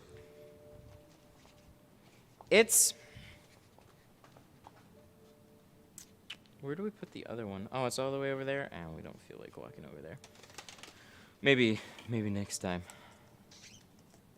What's the best flooring for a tint studio? Oh, I like that you call them tint studios. This is race deck flooring. The best flooring is something that it's not very slippery because you're spraying a lot of soapy water, and then your floors would naturally drain. But if your floors don't drain, this is a nice solution for that. So the water sits in between there. But I'm gonna have to like move the tile to clean underneath it. It's really not hard to move though. It doesn't just like, I can't just pull the whole thing. It's too like fixed down right now. But what I can do is like, you can break these in big sections very easily and pull them out and then sweep and wash underneath. So I like it. I think it's good. I think it looks awesome. I want to get more. I have to get more. Because I want to bring this out to about here. I want to just bring it out like 3 more feet.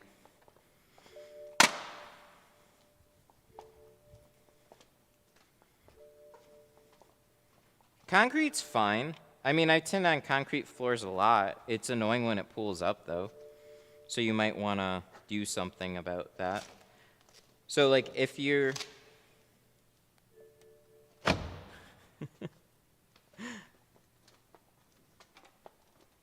like, you're either standing in water or it's draining somewhere.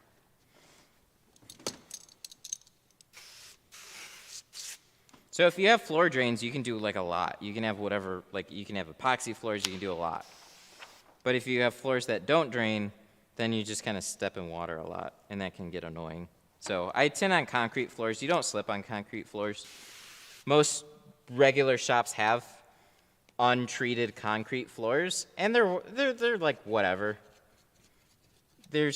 I wouldn't worry about the dust or anything off of the floor, as long as you don't have like a lot of airflow. So like, don't put on fans and stuff.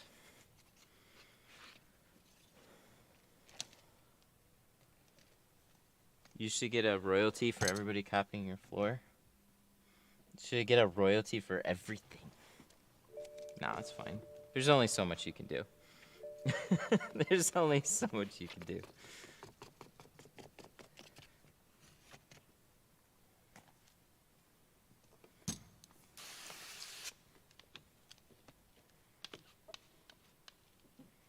Yeah, we're just making sure, going over this.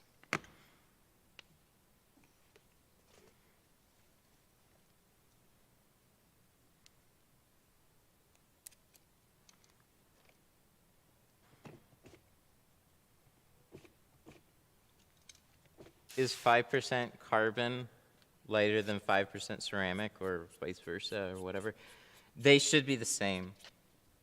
So every film, like this goes a little deep, but every film brand has like a little bit of a, they'll say 5%, but it depends on what it meters at. So there's usually a tolerance there, like plus or minus a couple percent from like 5%. It's just like 5% is whatever it knows it for.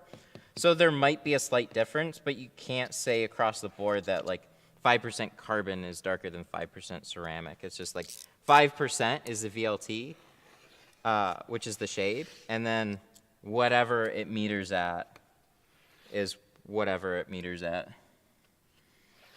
Oh yeah, we're like super cleaning everything on this. We're like no joke on levels of cleaning for this one.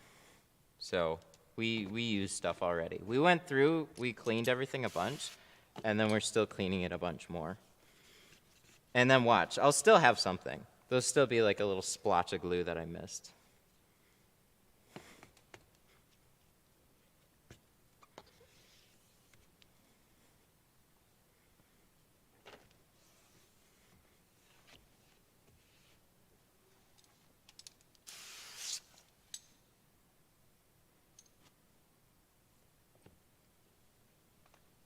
But we should be pretty good at this point. We sure hope. With removals, there's always that like,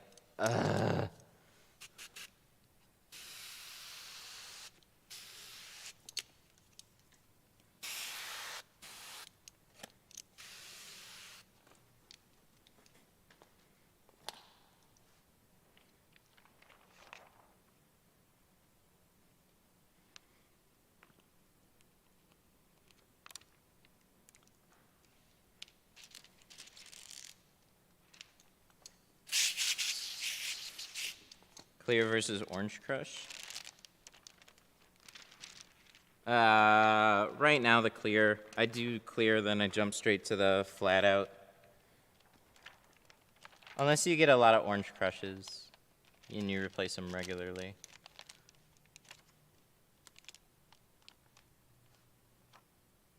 I like the Orange Crush. I just was sad when it started leaving Orange Crush streaks on my film.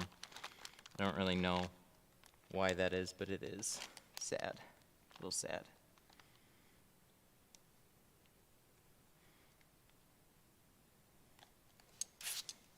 I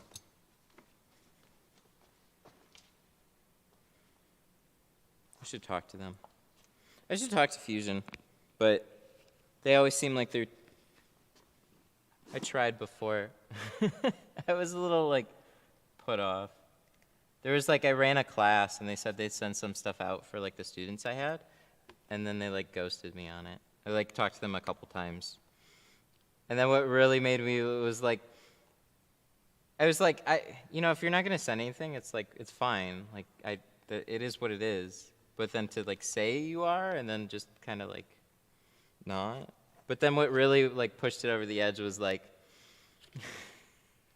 this is really dumb. So I was tinting for Sun Distributing / Tint Squad. And one of the girls there was good friends with one of the girls at Fusion. And then they'd send her stuff. And I'd be like, motherfucker, what the hell?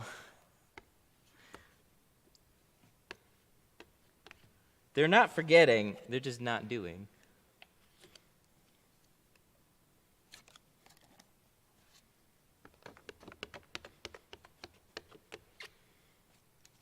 I am studying your top loading technique because some customers hate removing the seals. Yeah, I can imagine.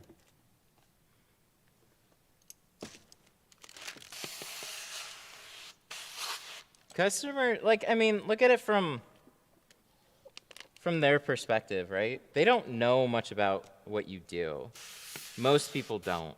They don't know it to the level that you know it. So you're confident in doing it, but yeah, it's just like there's this air about taking apart somebody's brand new car. And when you take something apart, it doesn't always 100% fit back exactly the way it did before. A panel, a little peg gets stretched out or something, like little rattle or whatever.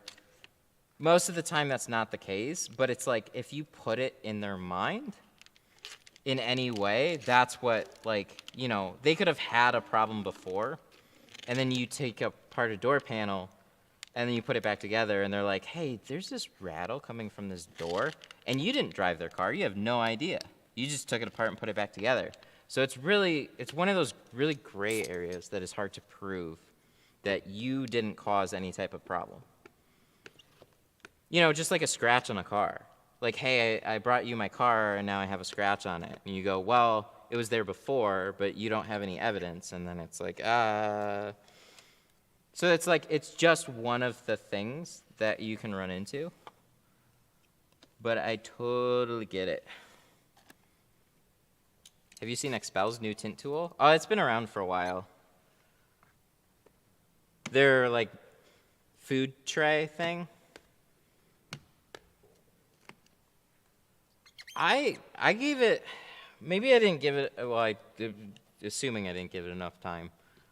I tried to stick it in a door, and dude, that thing is like thick. It's a thick boy. So it really pressed up against the glass, and I was like, ah. So I don't know. I'd have to see it more, play around with it more. I had a busy day that day. This was one of the things, like, weird, a lot of stories are coming up from, like, oh, this is all that adhesive remover, too. So this kind of comes from, like, some former, like, when I was more mobile. Rick from Sun Distributing, he's, like, he turned into, like, a tool research monster. It was cool to see. That's where I started using the shank more, really. So he has a son named Charles. Charles started buying lots of tools. Rick became a distributor. Rick started really giving things a fair shot, looking into stuff, trying it out and whatnot. So he actually would pick up a lot of that stuff and have it laying around the shop and let people try it out and whatnot. So some of the stuff I'd just kind of make fun of. And some of it I'd like, you know, because you have a busy day, you have other stuff that you have to do. And you, like, pick it up, you try it out, and you're just like, I don't get it.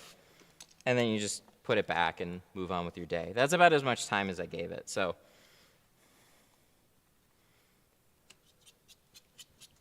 Yeah, it definitely seems a little awkward. If it was thinner, the real problem is, like, there's different tightness for paneling. Some of it are fine. And some of them are just a big pain in the ass. So when you get into, like, an Audi, for example, it's like, you know, when that plastic panel comes, like, this much closer to the window, you don't have much room to stick much in there and, like, yank back on that panel. So I doubt it's a fix-all solution, but it'd probably be pretty strong for a lot of domestic vehicles. But if that's the case, I'm just gonna keep doing what I do because the panel's not very tight anyways, so yeah. But I think if you're just starting tinting, the easier approach is bottom loading, but like I said, it raises all the other challenges, like I've talked about. So the installation gets easier, but then you have to take things apart.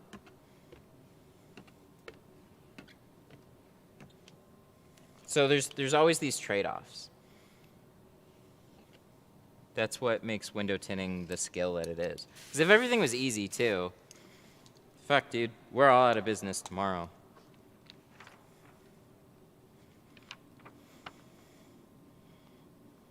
So tinting actually still needs, like, its level of difficulty. That's just part of the job.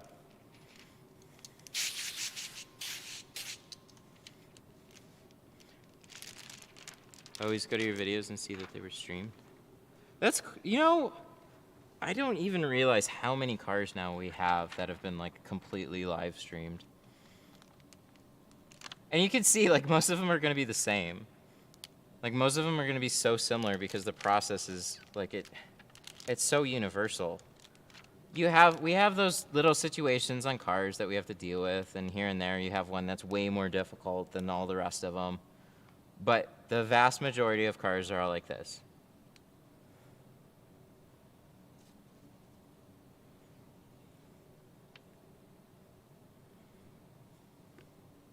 I put way more soap today too.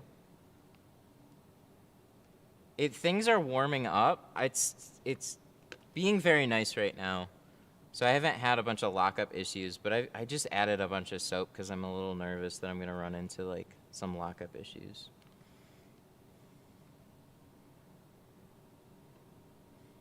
So that in turn makes my pattern not stick. You have like certain windows where the film slides really easily, and then there's other ones. It's not even like hydrophobic coatings. It's just like the window. So we'll let that set for a second. That's how I used to like install everything. I used to just have extra slippy. Oh my God, this thing is just falling down. I need more hair, guys. Canon. I need more hair. That was what was propping up my headset so much. It's falling down, falling down, falling down, falling down. Pressing on my glasses. Being a pain. Ugh. Oh, did we hit 100? Oh, that's cool. I try not to look at viewers concurrent while I'm doing anything. Oh, where's my phone? It's sticking for a second. We're making good time too, by the way. Like we had enough time for cleaning. We're doing good. I want to check GME really quick. You need a Velcro helmet? Oh, wow, this is actually looking strong. So, little stock trend thingy for you. After a big run, if it starts to consolidate in the top and doesn't look like it'll either start to look like it's dwindling and then it'll come back down. But if it starts to look like a balloon that keeps hitting a ceiling, oh, that bitch is going back up. It's looking better. It's not looking like, but it's looking good. Put it on your Bieber beanie. I don't have a Bieber beanie. You need a Velcro helmet? I have Velcro on these pieces, though. We really do need the Back to the Future or Honey, I Shrunk the Kids helmet then, right? And it's just going to be like a whole big hard hat deal.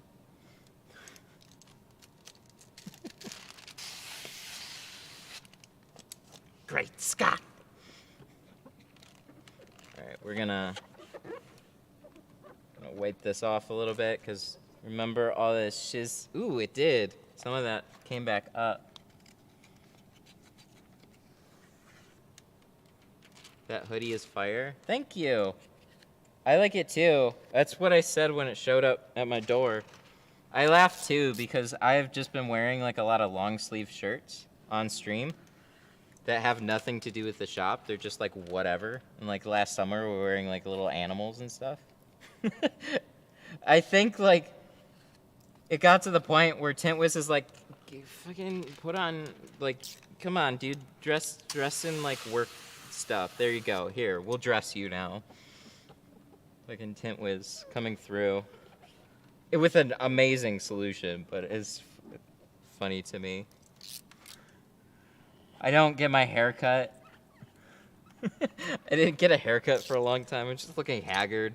I'm putting these crazy wireless transmitters on my head. People are like, start getting concerned. Matt, are you okay? Shut up! I need to stream technology. Marty!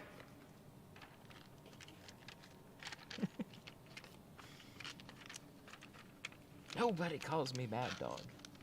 Especially not some duded up egg-sucking gutter trash. Back to the Future. It was like, when I was younger, we didn't have a whole ton of movies that we could watch. but we rewatched a lot of the same movies.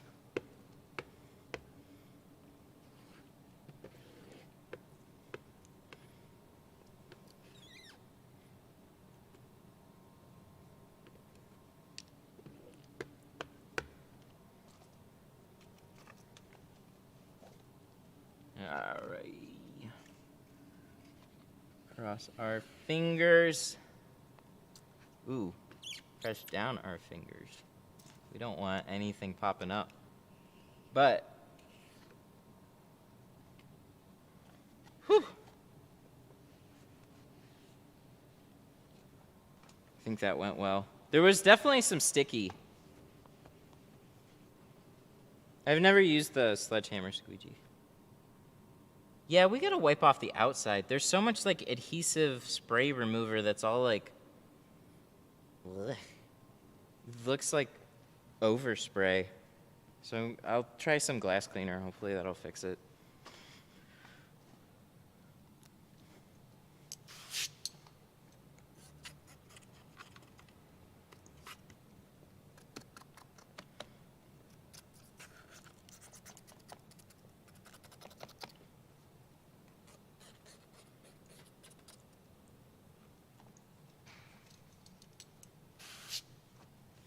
Okay, let's cut this bad boy out.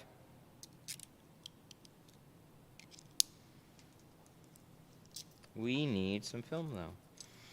Question, is the back window, it's tough to say. So this is where it gets a little close. On the back windows,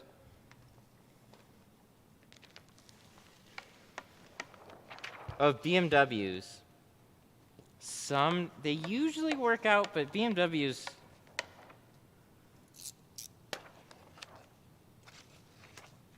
sometimes the BMWs have taller quarter windows. They usually do, but there's just enough.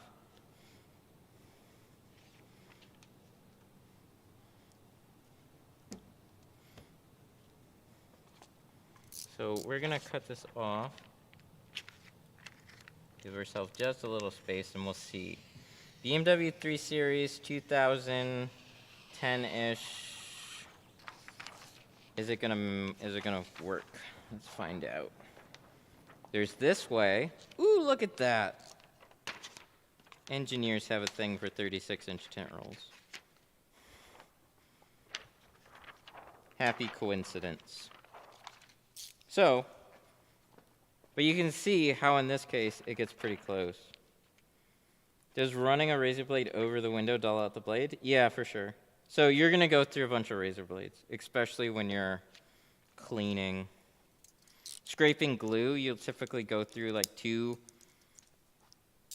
razor blades per window, depending on how nasty the glue is. If it's soft, you'll just go through one, but you'll dull it out pretty quickly. You can flip it over and start scraping the other way.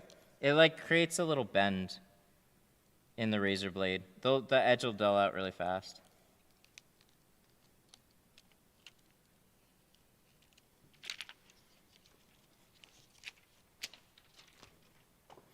Especially some duded up. Oh God, I got Back to the Future quotes now stuck in my head.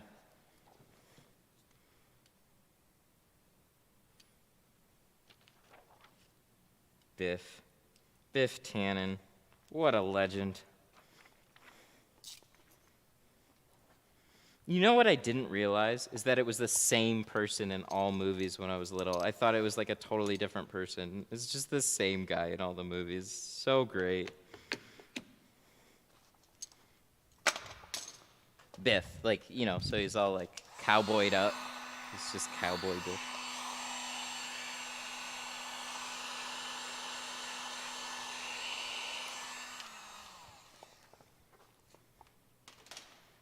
Next time you snap a blade, can you show it?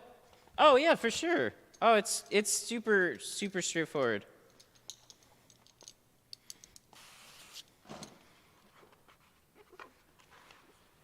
Super straightforward, and then I'll forget.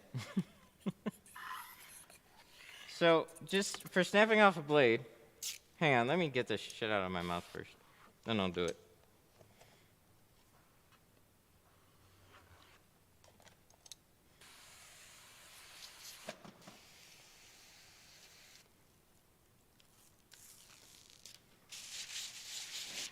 Ooh, what tint brand should I use?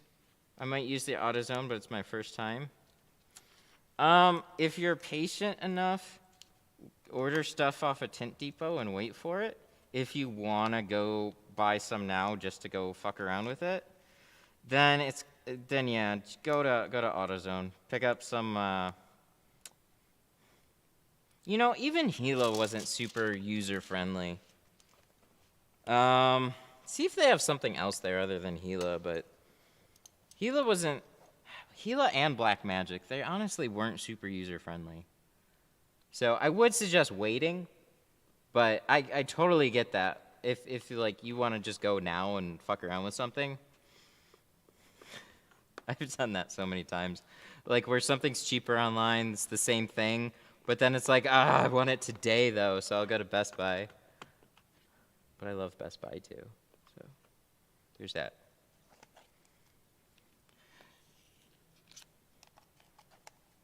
Saw your video on the AutoZone film, and I might try it out. Yeah, so whatever I said about it is 100% true. So, like, peeling it, I think it was okay to shrink, so that's not too bad, but peeling it was, like, weird, I remember. I don't know, look at both those videos. Whichever one looked like it was easier for me to work with, then go with that one. I get confused between the two. Okay, so snapping a blade, very simple. So you're gonna wanna make sure that the blade notches, you just wanna line that up with the top of your knife. On the red dots, it's 2 clicks, but just make sure it's at the top. And you just wanna leave one over, take your snapper. So these are the things go missing too all the time. This is your little snapper, you'll have a hell of a time doing it without. And there's a little notch here. So you just put it there, and then it just, boop, gone.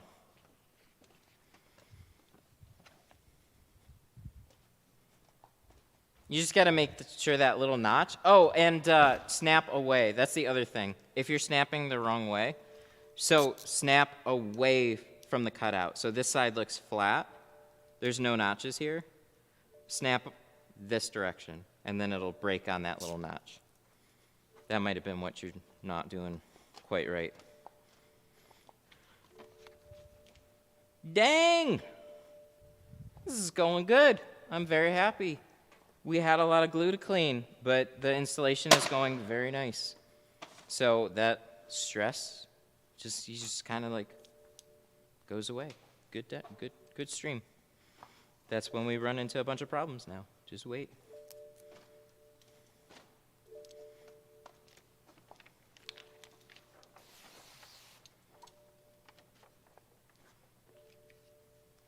So on this one, we're gonna leave this lovely BMW strumming sound for you guys. See, BMW does not have ding, ding, or boo-doo-doo. They try and soothe you. Your door is open. It's magical. I forgot what car it was, but there's one, I want to say it's like an older Kia or something, goes ding, ding, ding. Maybe it's a BMW. It's like just like a little bell, like an actual bell. Ding dong, ding dong. That's, I'm sure, a great way of saying it. It sounds just like it. Ding, ding, ding.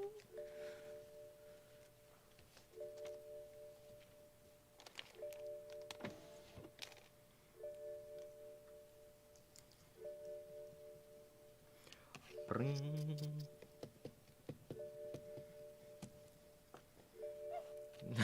Ford stinging's most annoying. I know, I live with it. Like, what were they even going for? Yeah, and you know they had meetings about it. Like, you know there was a committee of people that were like, this is going to be the new Ford sound. And somebody was like super stoked. Because, like, how could it not? Like, you think they just left it to some sound dude and then somebody's like, yeah, okay, whatever. No, I guarantee you everything that they do is basically a committee. Could be wrong. But, come on. You're telling me every time somebody opens the door, That's what they decided. How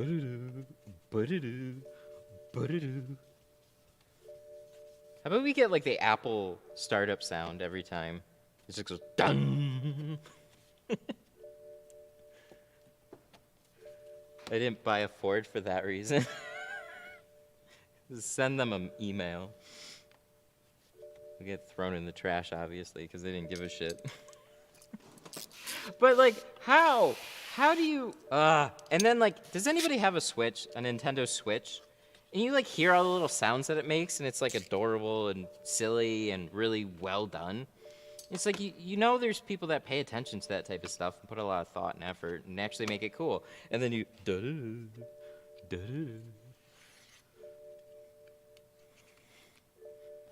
Let's go. That's my latest. Let's have an automaker actually make a good sound. There's some that like have shut-off sounds now, so they're like dun dun dun dun. I think Kia says goodbye.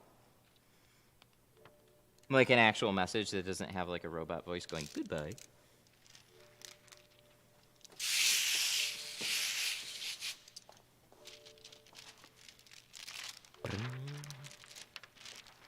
But I used to latch them.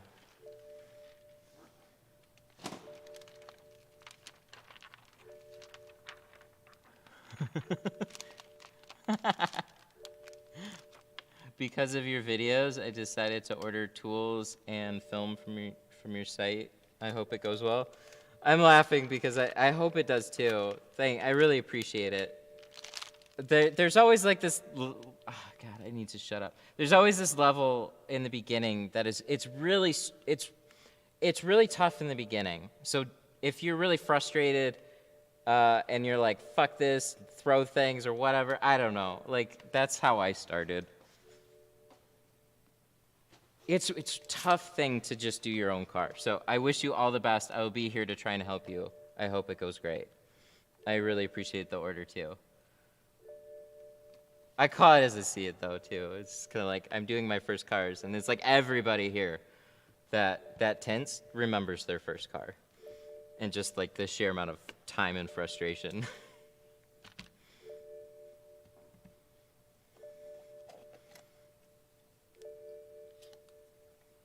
God, it was such a. I was not quick with learning how to tint. It took me like a good year before I felt pretty competent. And it was basically like a full-time job from like day one.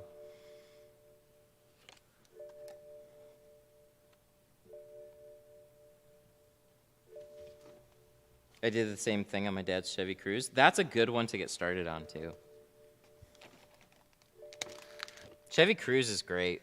It's so like middle of the road to easy.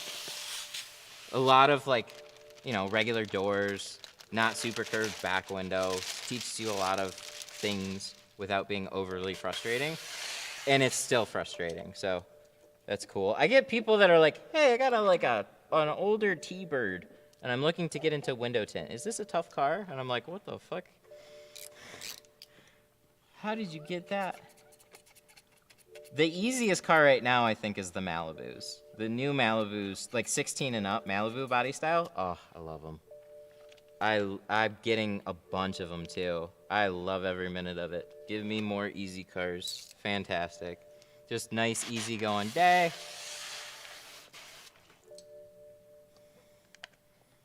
So any mid to, like, lower-tier lease-type car is, like, really good to learn on. So like any regular to like cheaper car that's relatively new is pretty straightforward and easy to learn on, especially domestics.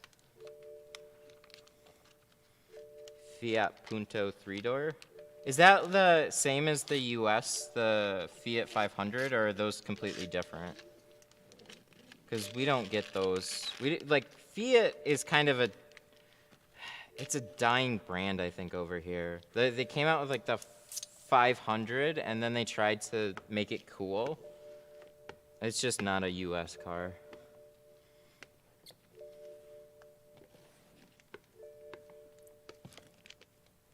How much can I charge for a tint in Maryland? I don't know. It's a more northern state, so you should be able to get a fair amount.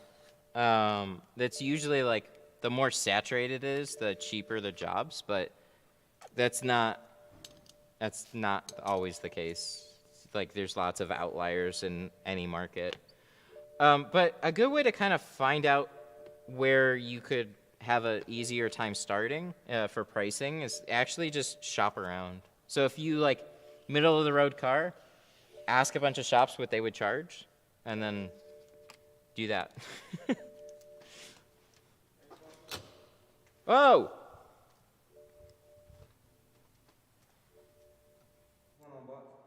Hey, what's up? What's up? Oh, for tint, what kind of vehicle? Avenger? It would be just the side windows in the back? Side in the back? It would be 240, but I'm booked up right now. Mm-hmm. Yeah, no problem.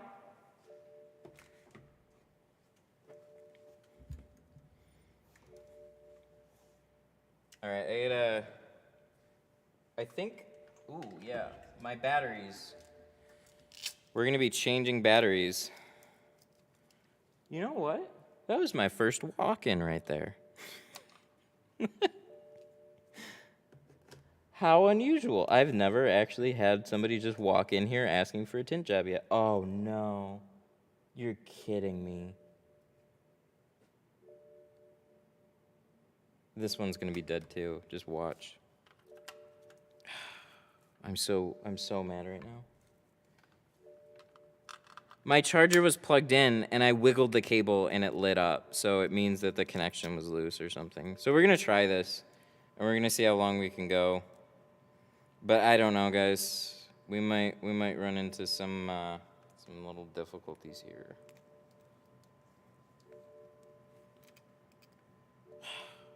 It was charging for like a good 45 minutes to an hour. And you just wiggle it and then so dumb. I forgot to plug it in. That's the only thing. It was just me being dumb. Yeah, I had somebody walk in. It was kind of like, whoa. Weird. Yeah, it's a tint shop.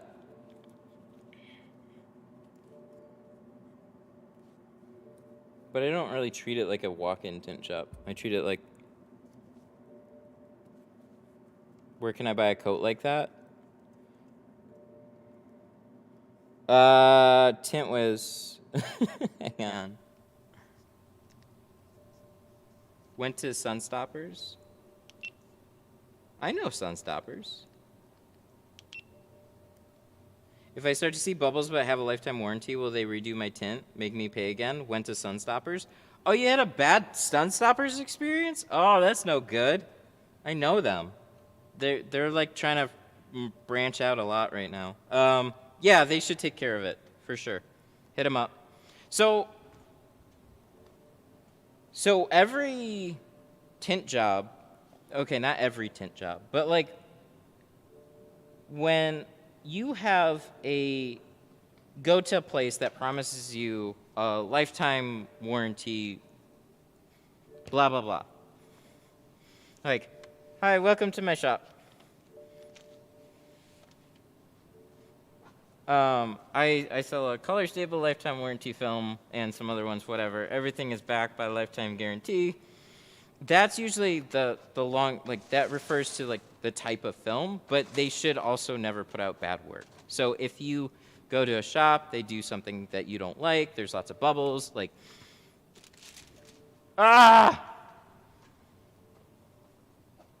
Canon. Dead cam, dead stream.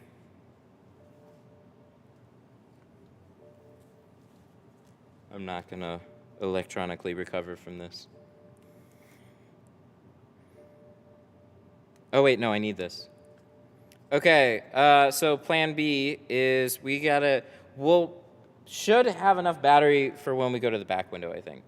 So for this next window, we're gonna be using the up top cam.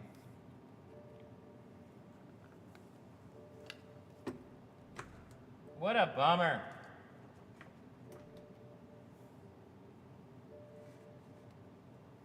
So this is my little charger here. It accepts 2 batteries. I had both of them. No, I had one of them plugged in. One of them actually was left in the thing. And look, if I wiggle this a little bit, the light goes out. So I had this plugged in, but dumb electrical connection. Okay, well, that's gonna charge some. We're just gonna install off the other camera, which is fine, and then hopefully by the back window we'll be ready to go, but I don't know, we'll see. Oh, but yeah, somebody was asking about the hoodies again. Here, I'm dropping a link for them. Tint Wiz, it was a Tint Wiz collab. They put them together. So they do hoodies for like a lot of shops and stuff like that. So this was the Tint Wiz edition Detroit Tint Studio thing. I love it. It looks sick. It's a full print hoodie. Do you have a heat box? Yes. So what camera is this? We good? Good? Yes, sir. Coffee time? A little bit of that, probably. We'll finish up these doors first. It was funny. I actually had somebody show up to my shop. I usually don't.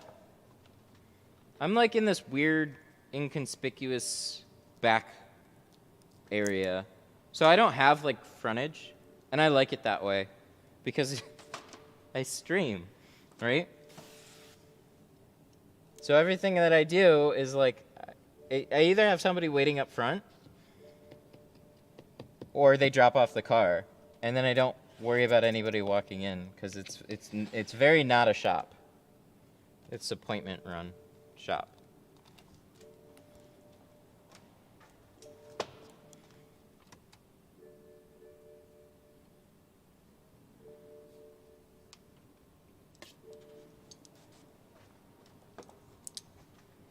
What? How can I make my own spray for the window? Ask in the groups. There's like the tanks are, you need like a whole part list, or just buy a pre-built one from a keg builder, like Tin Keg. But you can use like any type of spray bottle. There's lots of people that like the little Zep sprayers. Those are just little. You're up there. What's up?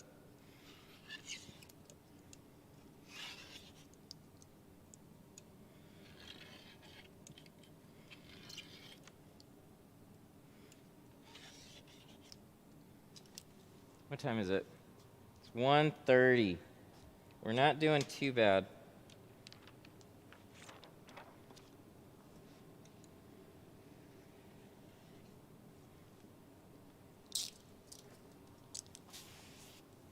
Not doing too bad at all.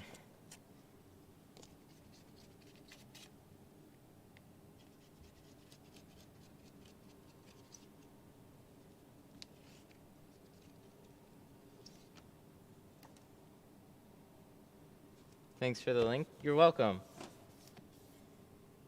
Yeah, so like I was saying earlier, I have been wearing just a bunch of whatever shirts on stream. And like I wanted to get some Detroit Tint Studio stuff, but it's like, it's just, like I said, if it's not an urgent priority, it gets pushed off. And then I get distracted with like streaming stuff and GameStop and whatever else. So, I'm at work tinting, and the next thing I know is I get a package at home that was these, and I was like, ooh, they're clothing me. Oh, and use the coupon code Tint Stuff. It'll save you 20 bucks on the hoodies. I keep forgetting that part. I don't make any money on them. They cost $45 to make. I'd rock your merch if you sold it. Well, we've got the hoodies now. That's pretty much it. Maybe I'll add stuff back to the channel. It's just, I don't know. Merch is a weird thing. I had it for a while. Like, I had stuff with, like, the old Tint Stuff logo. And it just sat. And nothing sold. Like, one hoodie, one t-shirt. So, merch was not in high demand. But if you want a hoodie, these are sick. I think these are worth picking up. You can pick them up from Tint Wiz's shop. Do you ship to Canada? I do. It's expensive, though. Not much I can do about that. They charge me a buttload for international shipping. If you're just looking for the Glass Aid stuff, too, there's other distributors with it.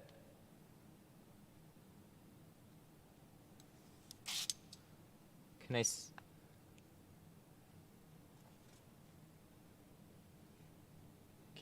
I send you t-shirts with my business? Yes. I don't know if they'll be worn on stream though. But you can definitely send them. I wish I had no, just try sending them to the shop. So I'm not always here, so maybe request a signature on the item. I don't know, because they need to just leave it at the door, but they'll like knock on the door, and if I'm not here or if I'm streaming and I don't hear it, then I have to go to like USPS and try and get it, and stand in that godforsaken line. I'm not always here. It got really bad in the wintertime.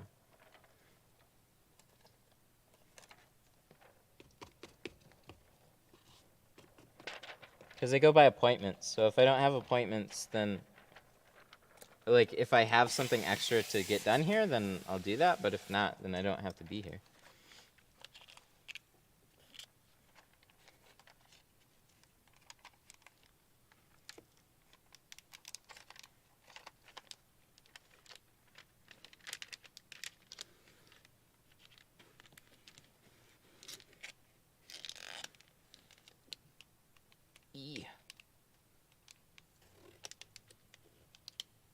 Coinbase stock 400.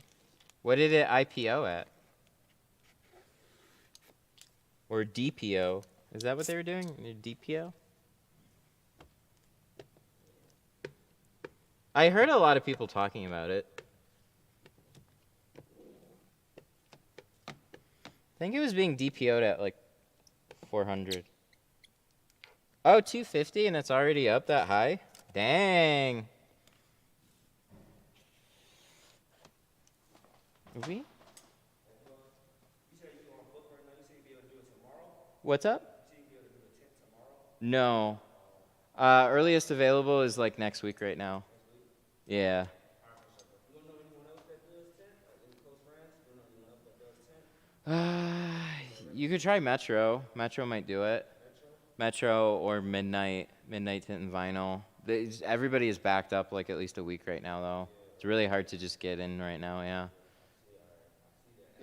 Yeah, sorry, man. Huh? Like, to get it done? No. No, you can pretty much just get whatever you want for the most part. Just some people won't tint the windshield super dark. Yeah, no problem.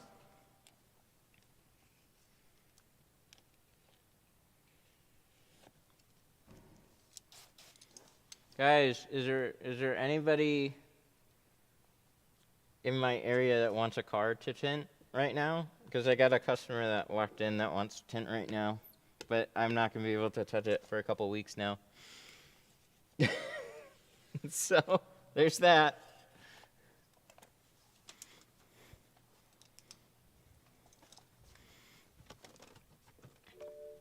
Want it now? It's always a funny thing. It's like, it's that time of year where if you didn't plan ahead for tint, you're not getting in right now. Not in most places.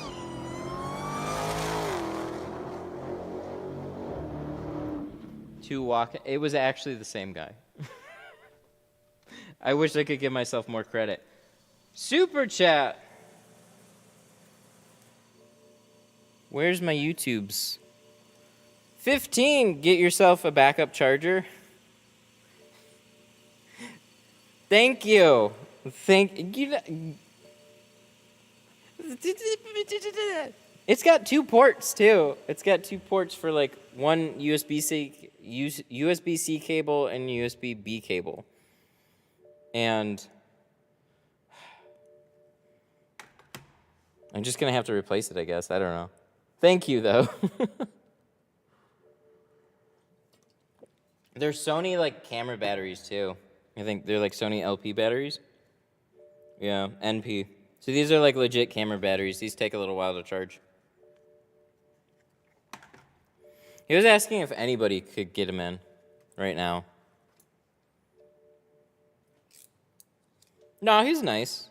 He's just... Look, if you had a tint shop that had scheduled hours, I mean, you wouldn't feel weird about just walking into a business. That's what it's for. But it's just weird. I'm not a great business. No. I'm not a great tint shop as a regular tint shop. That's not what I set out to be, though. Aw, GME is at 164. Let's look at coin really quick. I am curious.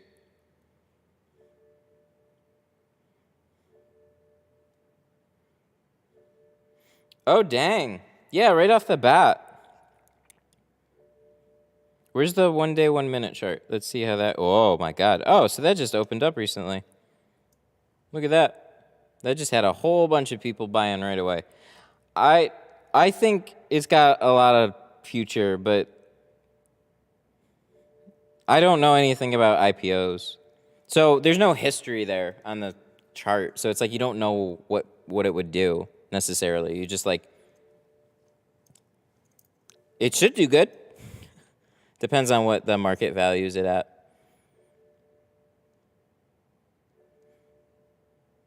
Try the half moon method. Did you post the half moon method?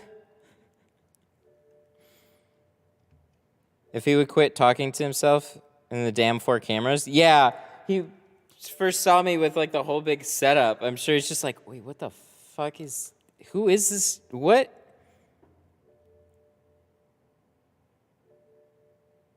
E-class booked for 9 a.m. on 4/21.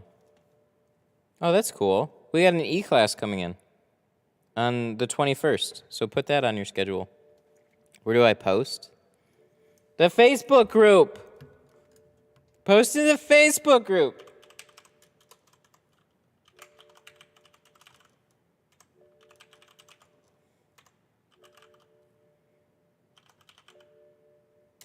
There, I linked it for you.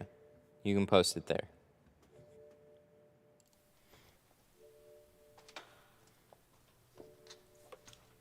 Because YouTube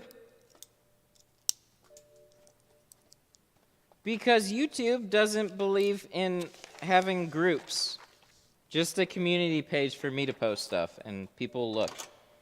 So I got to send people to Facebook to contribute. I think coin's got a big future. I'd agree. I just don't know. I stay speculative in a lot of that.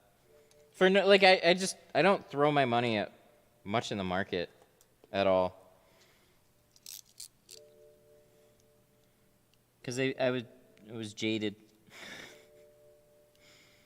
So yeah, so I started learning like crypto and high volatility stocks and no, not crypto, sorry. I started learning like penny stocks. Like all that speculative crazy shit for like crazy patterns. And then this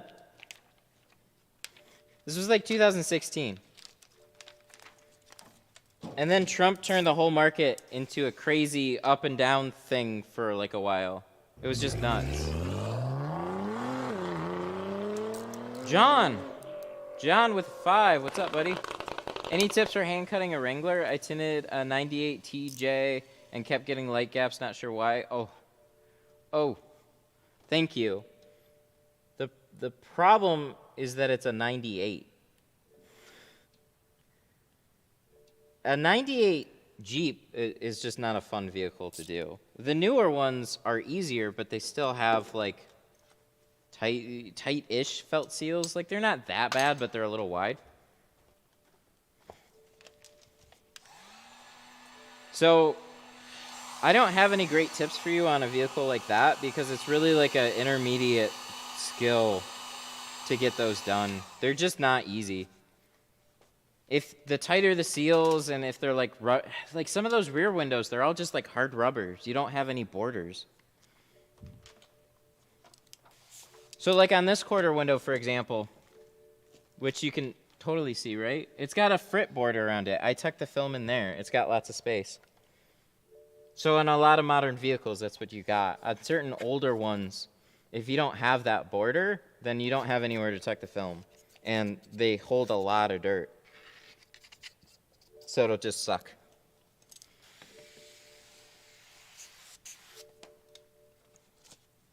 It would be the type of vehicle that I would get on my schedule, and I'd be like, what the fuck? No, thank you. I don't want to.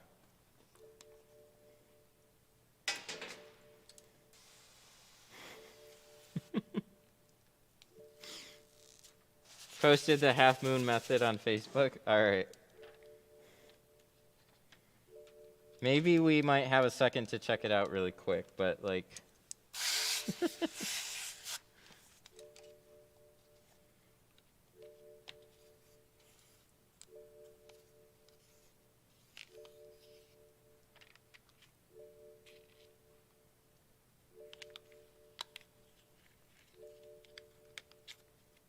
There we go. Yeah, we might have a minute to check it out. But I do have to finish up this car. I've been chatting a bit.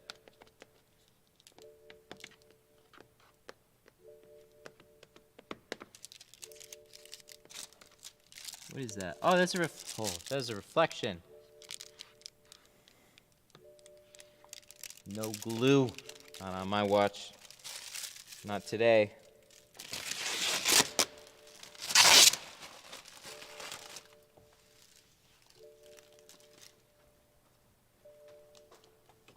I forget to take this off too. Definitely want to do that. All right, please be at peace. Oh, I think it is off.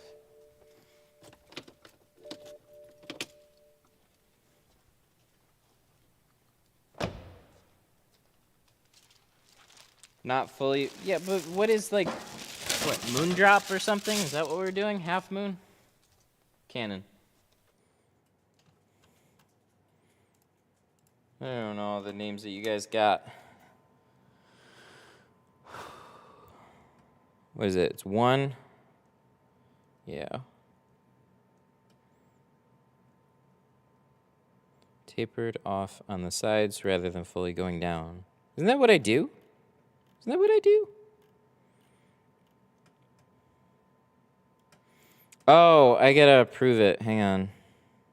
2 minutes ago. Oh, here we go. Okay, half moon. Home. Here, I'll bring it up. 1 second.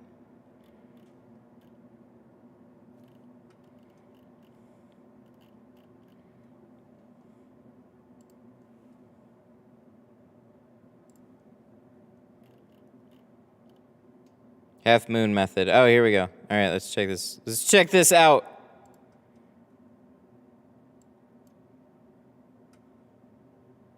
Oh, that's what I do.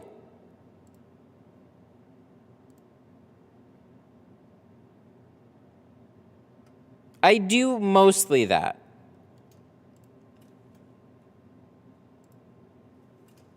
Yeah, that's, I don't always say it, but yeah, I do. Half moon. It's a hell of a name. Okay, where are we at on battery? You know, I don't feel, 1 second.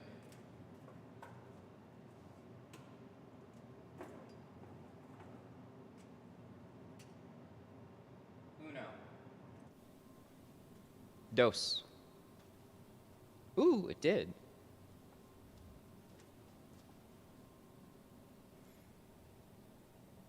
Wait. Dang it. Yo, dog. Okay, is it like...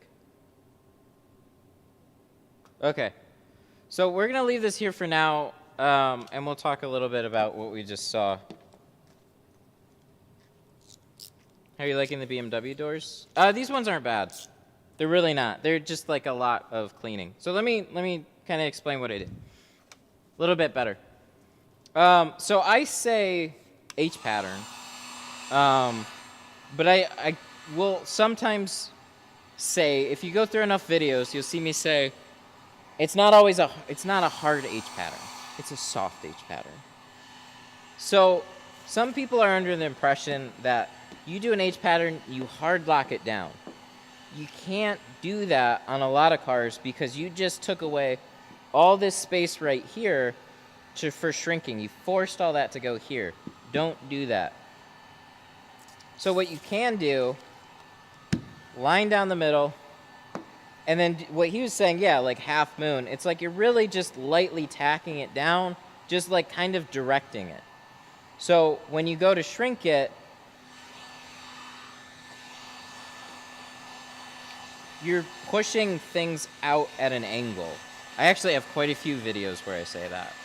So I've never heard it called the half moon, but that's exactly what you're doing. Because you want to give yourself enough space to be able to like move things out, and you can get away with shrinking at an angle, pushing it out at an angle. You're really just like spreading out the distribution. So if I hard lock it here, there's so much here that has to be shrunk. Don't do that. Don't do that. So it's boom. Now we took down some of that.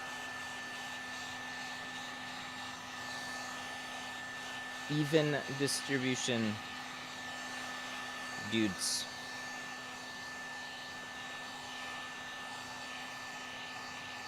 Come on. Come on. There you go.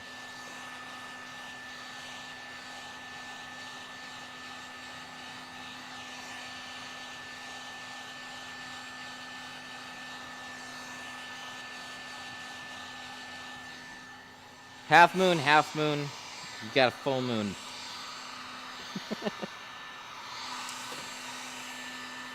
Hey, yo, part-time.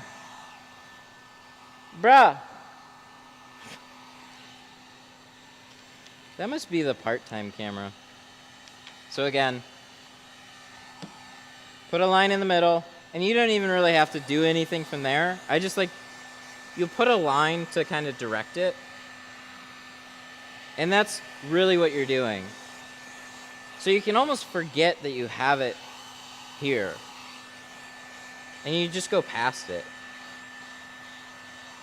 The more surface area you have to shrink your film, the better. Stay away from any hard peaks.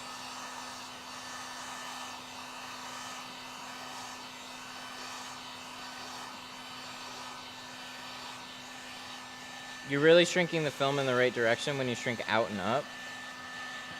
Oh, no, you're right. Yeah, because this tapers inward. So it's like it almost seems vertical, but you're like, you got to remember those lines are just straight.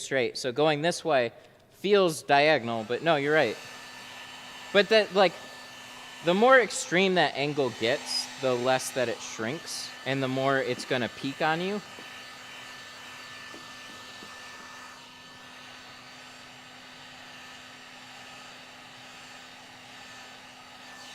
So you want to stay away from going too far, but like, you know, you have a little bit of leeway one way or the other. It's taking all this film and sucking it together, shrinking. So imagine the roll was stretched this way, and when you apply heat, it pulls it back together.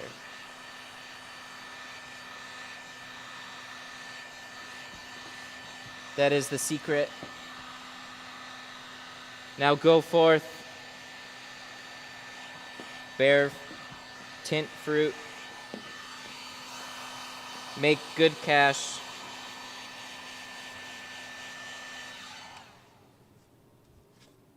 How How do you prep back windows? Good question.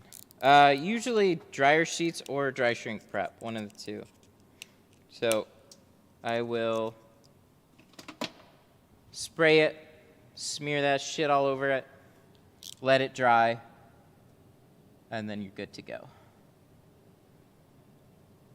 I like Snuggles. Snuggles is good, Bounce is good.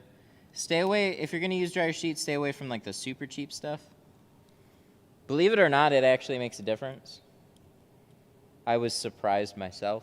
I got Meyer dryer sheets, and they were the worst things ever.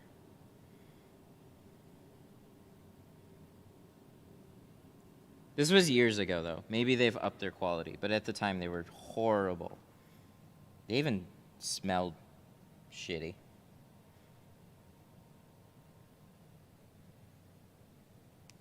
It smelled poo-poo. What's your net worth? I drive a track. I drive a 16 Explorer. Oh no, I got a 2020 Blazer too, but nothing crazy. I don't dump too much money into cars. I dumped it into GME and cameras for streaming. Oh, come on! You dumb camera. Why you beat it? I walk past it and it's just like, too bad there's nobody to track.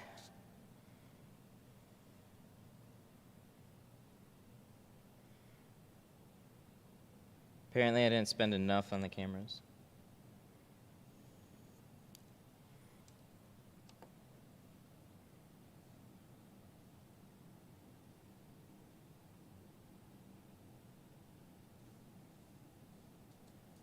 I was scared at the amount of people I saw leasing Trackhots and Hellcats.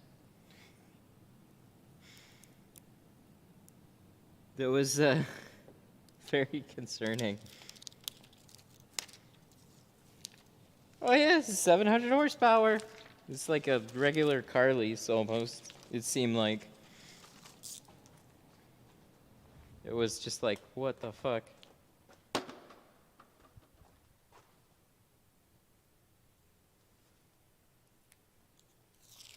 I was tinting so many Hellcats for a little bit. It was ridiculous. Like, they must have had a blowout or something. I don't know.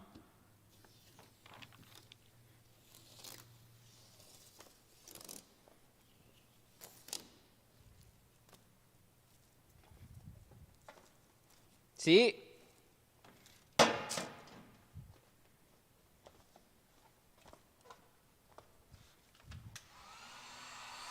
This one's special.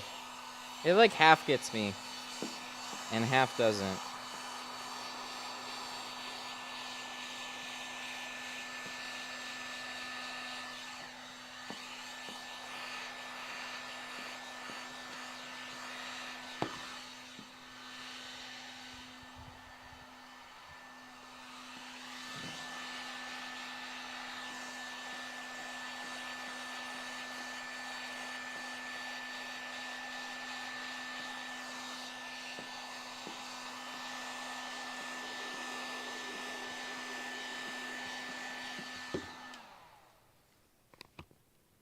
Ugh.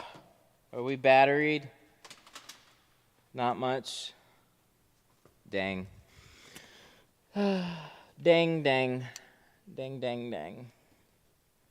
Diggity dang. Uno. See, that one's pretty good. I like walk by that one, and it's champ. That's why it's my number one.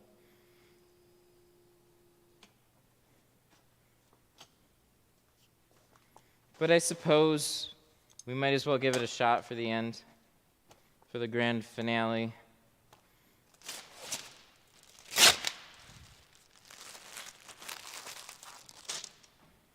Yep. Look at number 2, Dose. He's just, he tries. But I walk past him and he's just like, I don't know what's going on anymore. Okay, so that is good. Clay bar. Do we have a clay bar? We do.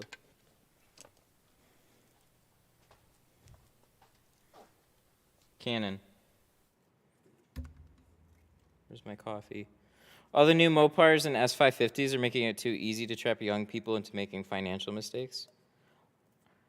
I kind of agree.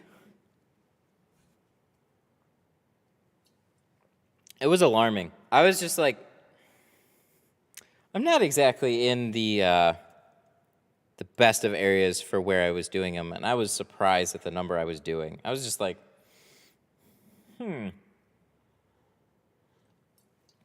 If it was a Cherokee, it was a Trackhawk. If it was a Charger, it was a Hellcat. A lot of them. There's just like a huge blowout of them.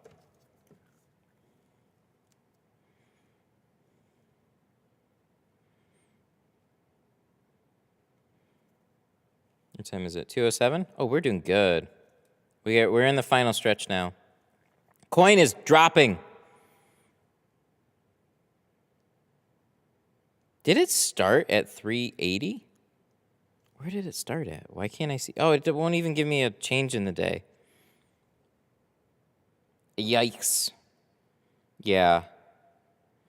I would, that's what I get scared about.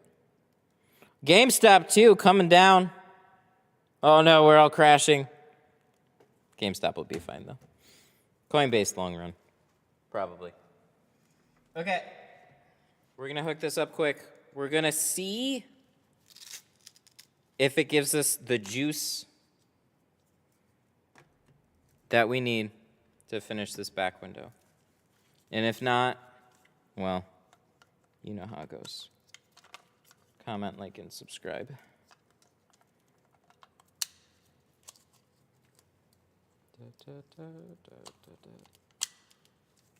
Thank you. Oh, you. Center that.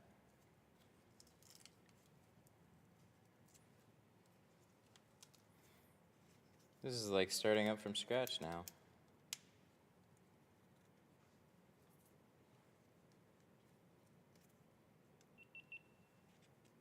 Leave that unplugged. Let the GoPro tell me to set the date again because it's dumb.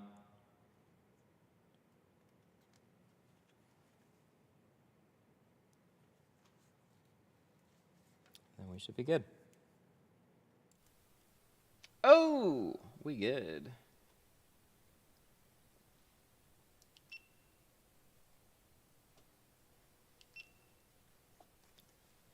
So the no battery, oops. So the no battery is telling me there's no battery in the GoPro, but that's why we got this guy here. So that completely powers the whole GoPro. And it does it longer than the GoPro will stay alive. That's why we do it that way.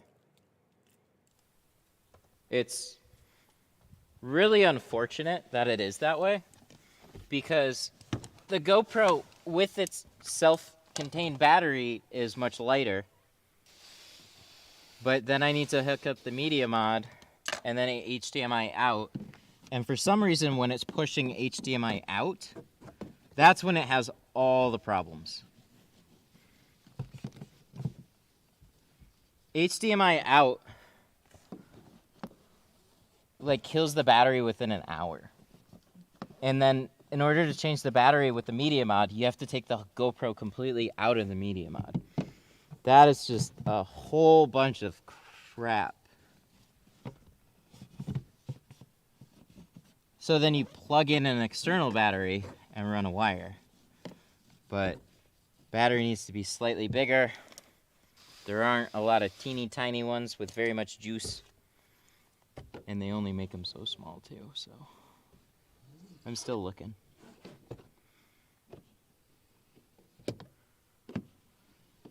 So what do you think? You think we clean this good enough? I sure hope so. I gave it a good hard look. It seemed like it. Lots of scrubbing. So we'll do one more quick.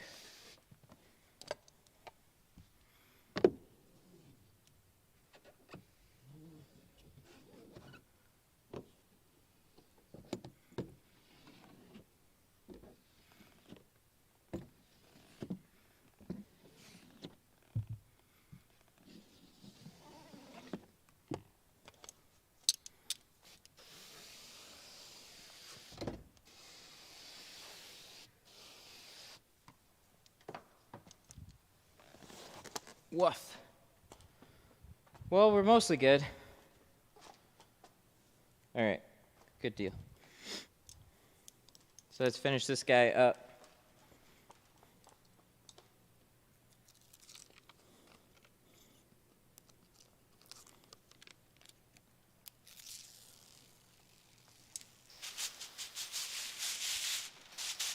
How you doing? Have you looked at race drone batteries? No. Do those have USB? That's interesting, because those have to be high capacity, lightweight, right? If they have a little, like if I can hook up like a little USB-C plug,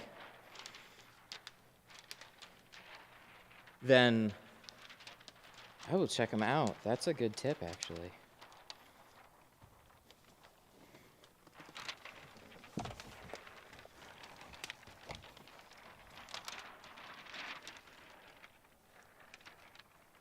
I'm doing good, though. Thank you. I haven't even thought of that. Which makes sense, because I don't do any drone racing. But those are little high-power LiPo batteries that have to be like super lightweight and smaller. Because the smaller, the better. Dang. I will check it out for sure. Thank you. Thank you for the hot tip on that one.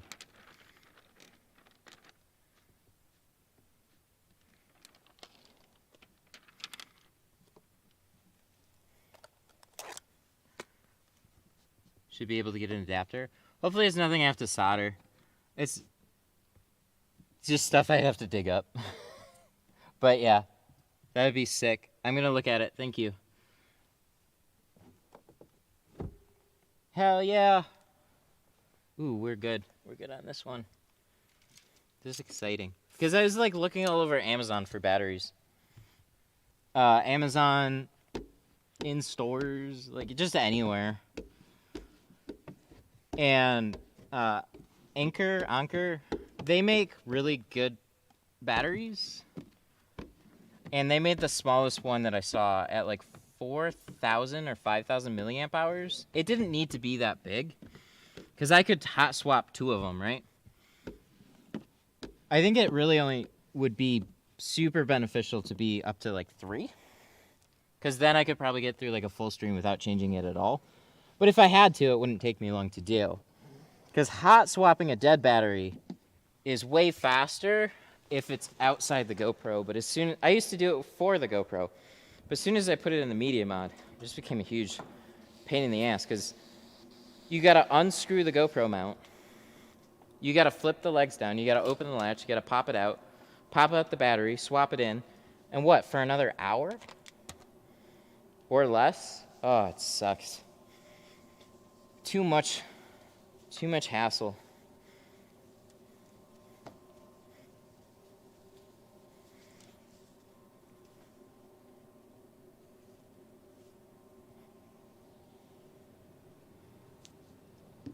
Ooh. Every squeegee, I am crossing my fingers that we got all this down here. We're looking good. Did I hear you say you prefer 3-gallon over 5? Yes, actually. So for here, I said I wanted a 5, and now I'm wondering why I said that. Maybe it's because it's stationary. I don't have to take it anywhere, and if I'm doing a lot more work, and it's always stationary, then the 5 is good. But if I'm moving around, 3-gallon for sure. And it gets you through all of a day. Or a big part of the day, depending on how much water you spray, right? You got one little guy. Like not a glue spot. Just like a hair thingy right there, right on the edge. I'm really happy too, because it seems like it's one of those that is, if you get like a hair that's like more pronounced, and being that it's right on the edge, that means you'll be able to wiggle it out of the film really easily, not have a problem with it. If it's really fine, it's hard to feel and knock out.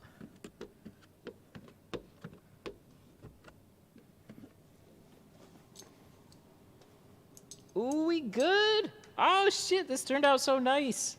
Oh, he's gonna love it. Yes, we conquered all the shitty glue. Why don't you use a large peel board and then you can clean the outside of the glass? You're not wrong. I just have to get a big peel board then. So a lot of what you see me do comes from being in mobile situations. So I cross over a lot of that into here, and a big old glass board is just something I haven't put the effort into yet because I don't need to. But yeah, it'd be helpful. It's nice though for more people to. It would be helpful for people to see both. But I know more people than not don't have glass boards, and I get questions all the time about tinting on the car. So it's a nice mix. I can do this method anywhere that I go.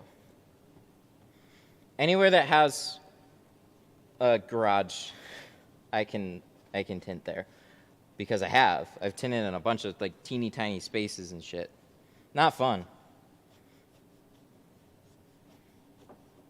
Oh, this has all this like Goo Gone overspray. I didn't use Goo Gone. Just putting that out there. But it's coming off. Oh, this is looking good. I'm very happy with the way this turned out.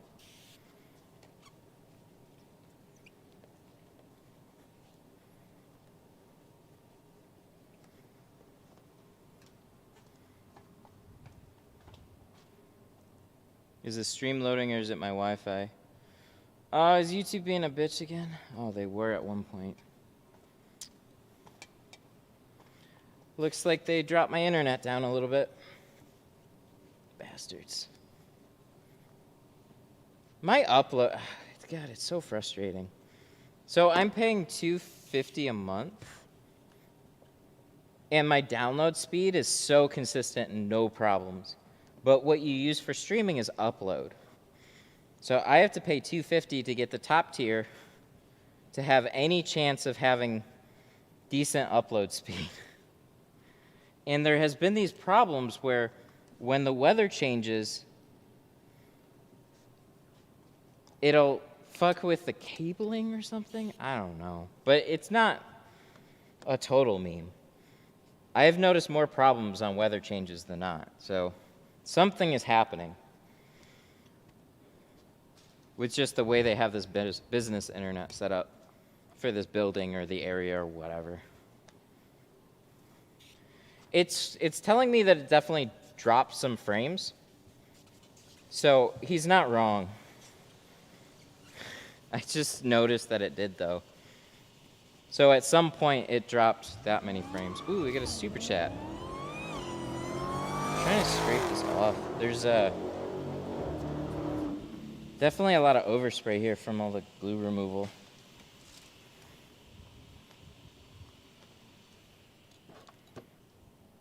Just a final disclaimer. There was a self-removal here, and then we had to go through and finish it up. So that's why I'm extra scrubbing the outside, because I'm seeing there was some overspray all over it. Trying to clean it up. It turned out really good. I'm super happy with this. There's a super chat. There was a super chat. Jorge with the 10. For internet. Thank you. I really appreciate that. I wish it made it better. I really do. We're paying for the best internet. It's 3 times as expensive as the same internet at home from the same company, Comcast, but when you're in a building, you have to get business class. which is the same thing. Window cleaner? I was using it. I was using Sprayway. It's like a mix. It's like whatever glue and adhesive remover and whatever was sitting like outside.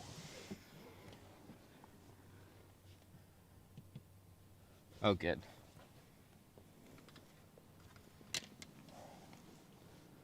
Whew. T-Jet just finished a deer stand with single pane windows, easy money. What's a deer stand? Thank you. I actually never heard of it. What is it? Is it like an actual deer? The head of a deer? Or is it just the type of a particular window framing?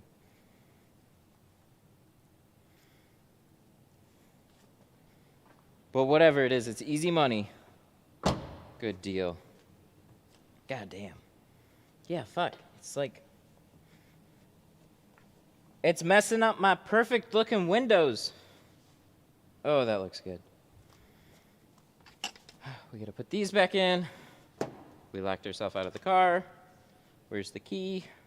This is where everything falls apart, right? No, we're good. Thankfully, and then we gotta open the trunk. We gotta open the trunk. Flip these.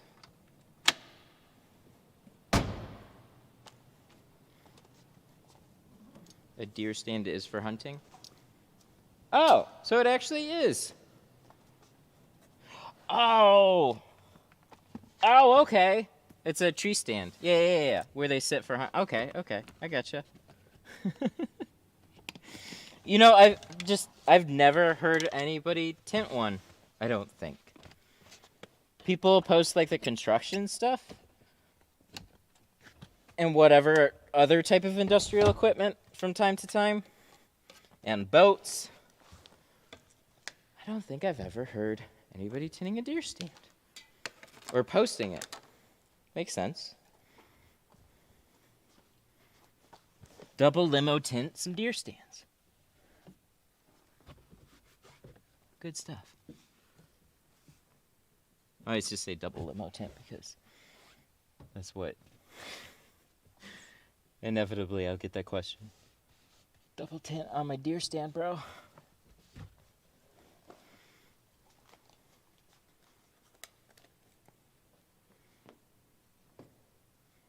Sick. I am ecstatic with how clean. So what'll really kick your ass when you do a removal is you'll scrub the main things and really try and focus on the ends too. And then you'll like look and then you'll see something like here, right? Like just something that's like, ah.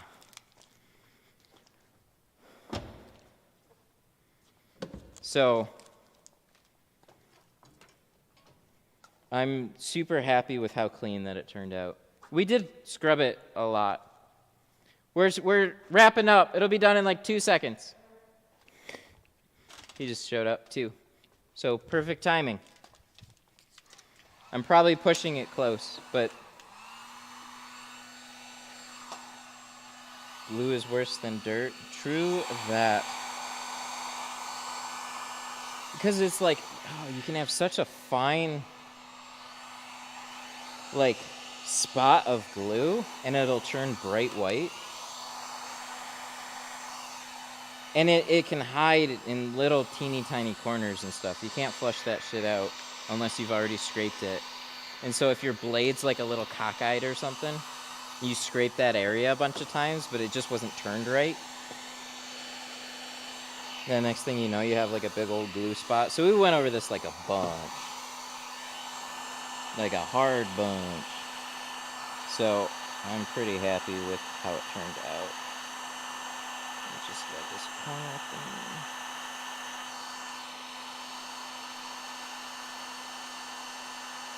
There's this little eyelash thing. Where do you get Geo? A couple places. You can order it through GeoShield directly, or if you want to help support the channel, you can also order it through me now at mytintstuff.com or GeoShield USA. Both of it comes from the exact same place, though. So, and it costs the same, too, so, like, there's that. Same pricing, same availability, same distribution.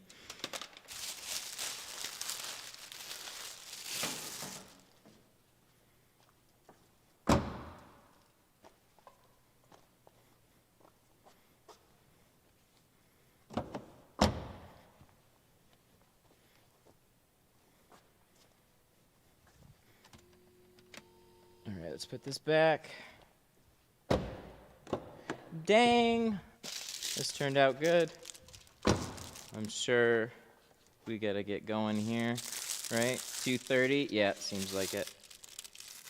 Whoa, yeah, see how this is haircut. Good deal. Well, we at least had a little recovery at the end. I will definitely have to double and triple check the batteries from now on. Make sure that they're actually charging, because that's a total suck fest. All right, so we're gonna have to end things here. I gotta deliver this car. We have another stream coming tomorrow though, so stay tuned for that. Let me give big shout outs really quick to, so YouTube's been doing this weird thing where it doesn't show me all the super chats. It's only showing me like half of them. Do you get anything for going through GeoShield? If it does, it will definitely go through you. Yes, actually, I do. I appreciate that. It's the same pricing and same delivery and stuff. We just work something out. Okay, so big shout out to Boss, John, Jorge, and T-Jet, and all the whole bunch of super chats that we got before. YouTube's been doing this weird thing where it doesn't give me the long list of super chats right now, and I don't know why. So if I missed you, I'm really sorry. Thank you. I always call them out when they happen, though. So we'll have a stream tomorrow. It'll either be early at 9 or at 12, so hit the bell if you don't want to miss it. There's some people that are saying that they just tuned in. I'm sorry. Hit the bell. Check the channel more often. It's the best. Join on Facebook. But yeah, thank you guys so much for hanging out. Hope you guys enjoyed this stream, and I will see you guys tomorrow.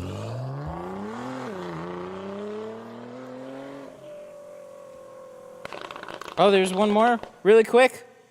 Boss! With the 15, you're welcome. Keep up the good jobs. I'll catch you in the next stream on Saturday, right? Tomorrow, actually. And we'll probably have another one on Saturday, too. I'm all booked up, so there will be more streams. Thank you. I really, really appreciate that. I don't do it for the fame, winky face. I do it for both. It's fun, and it's fun to be on stream. Alrighty. I'll see you guys.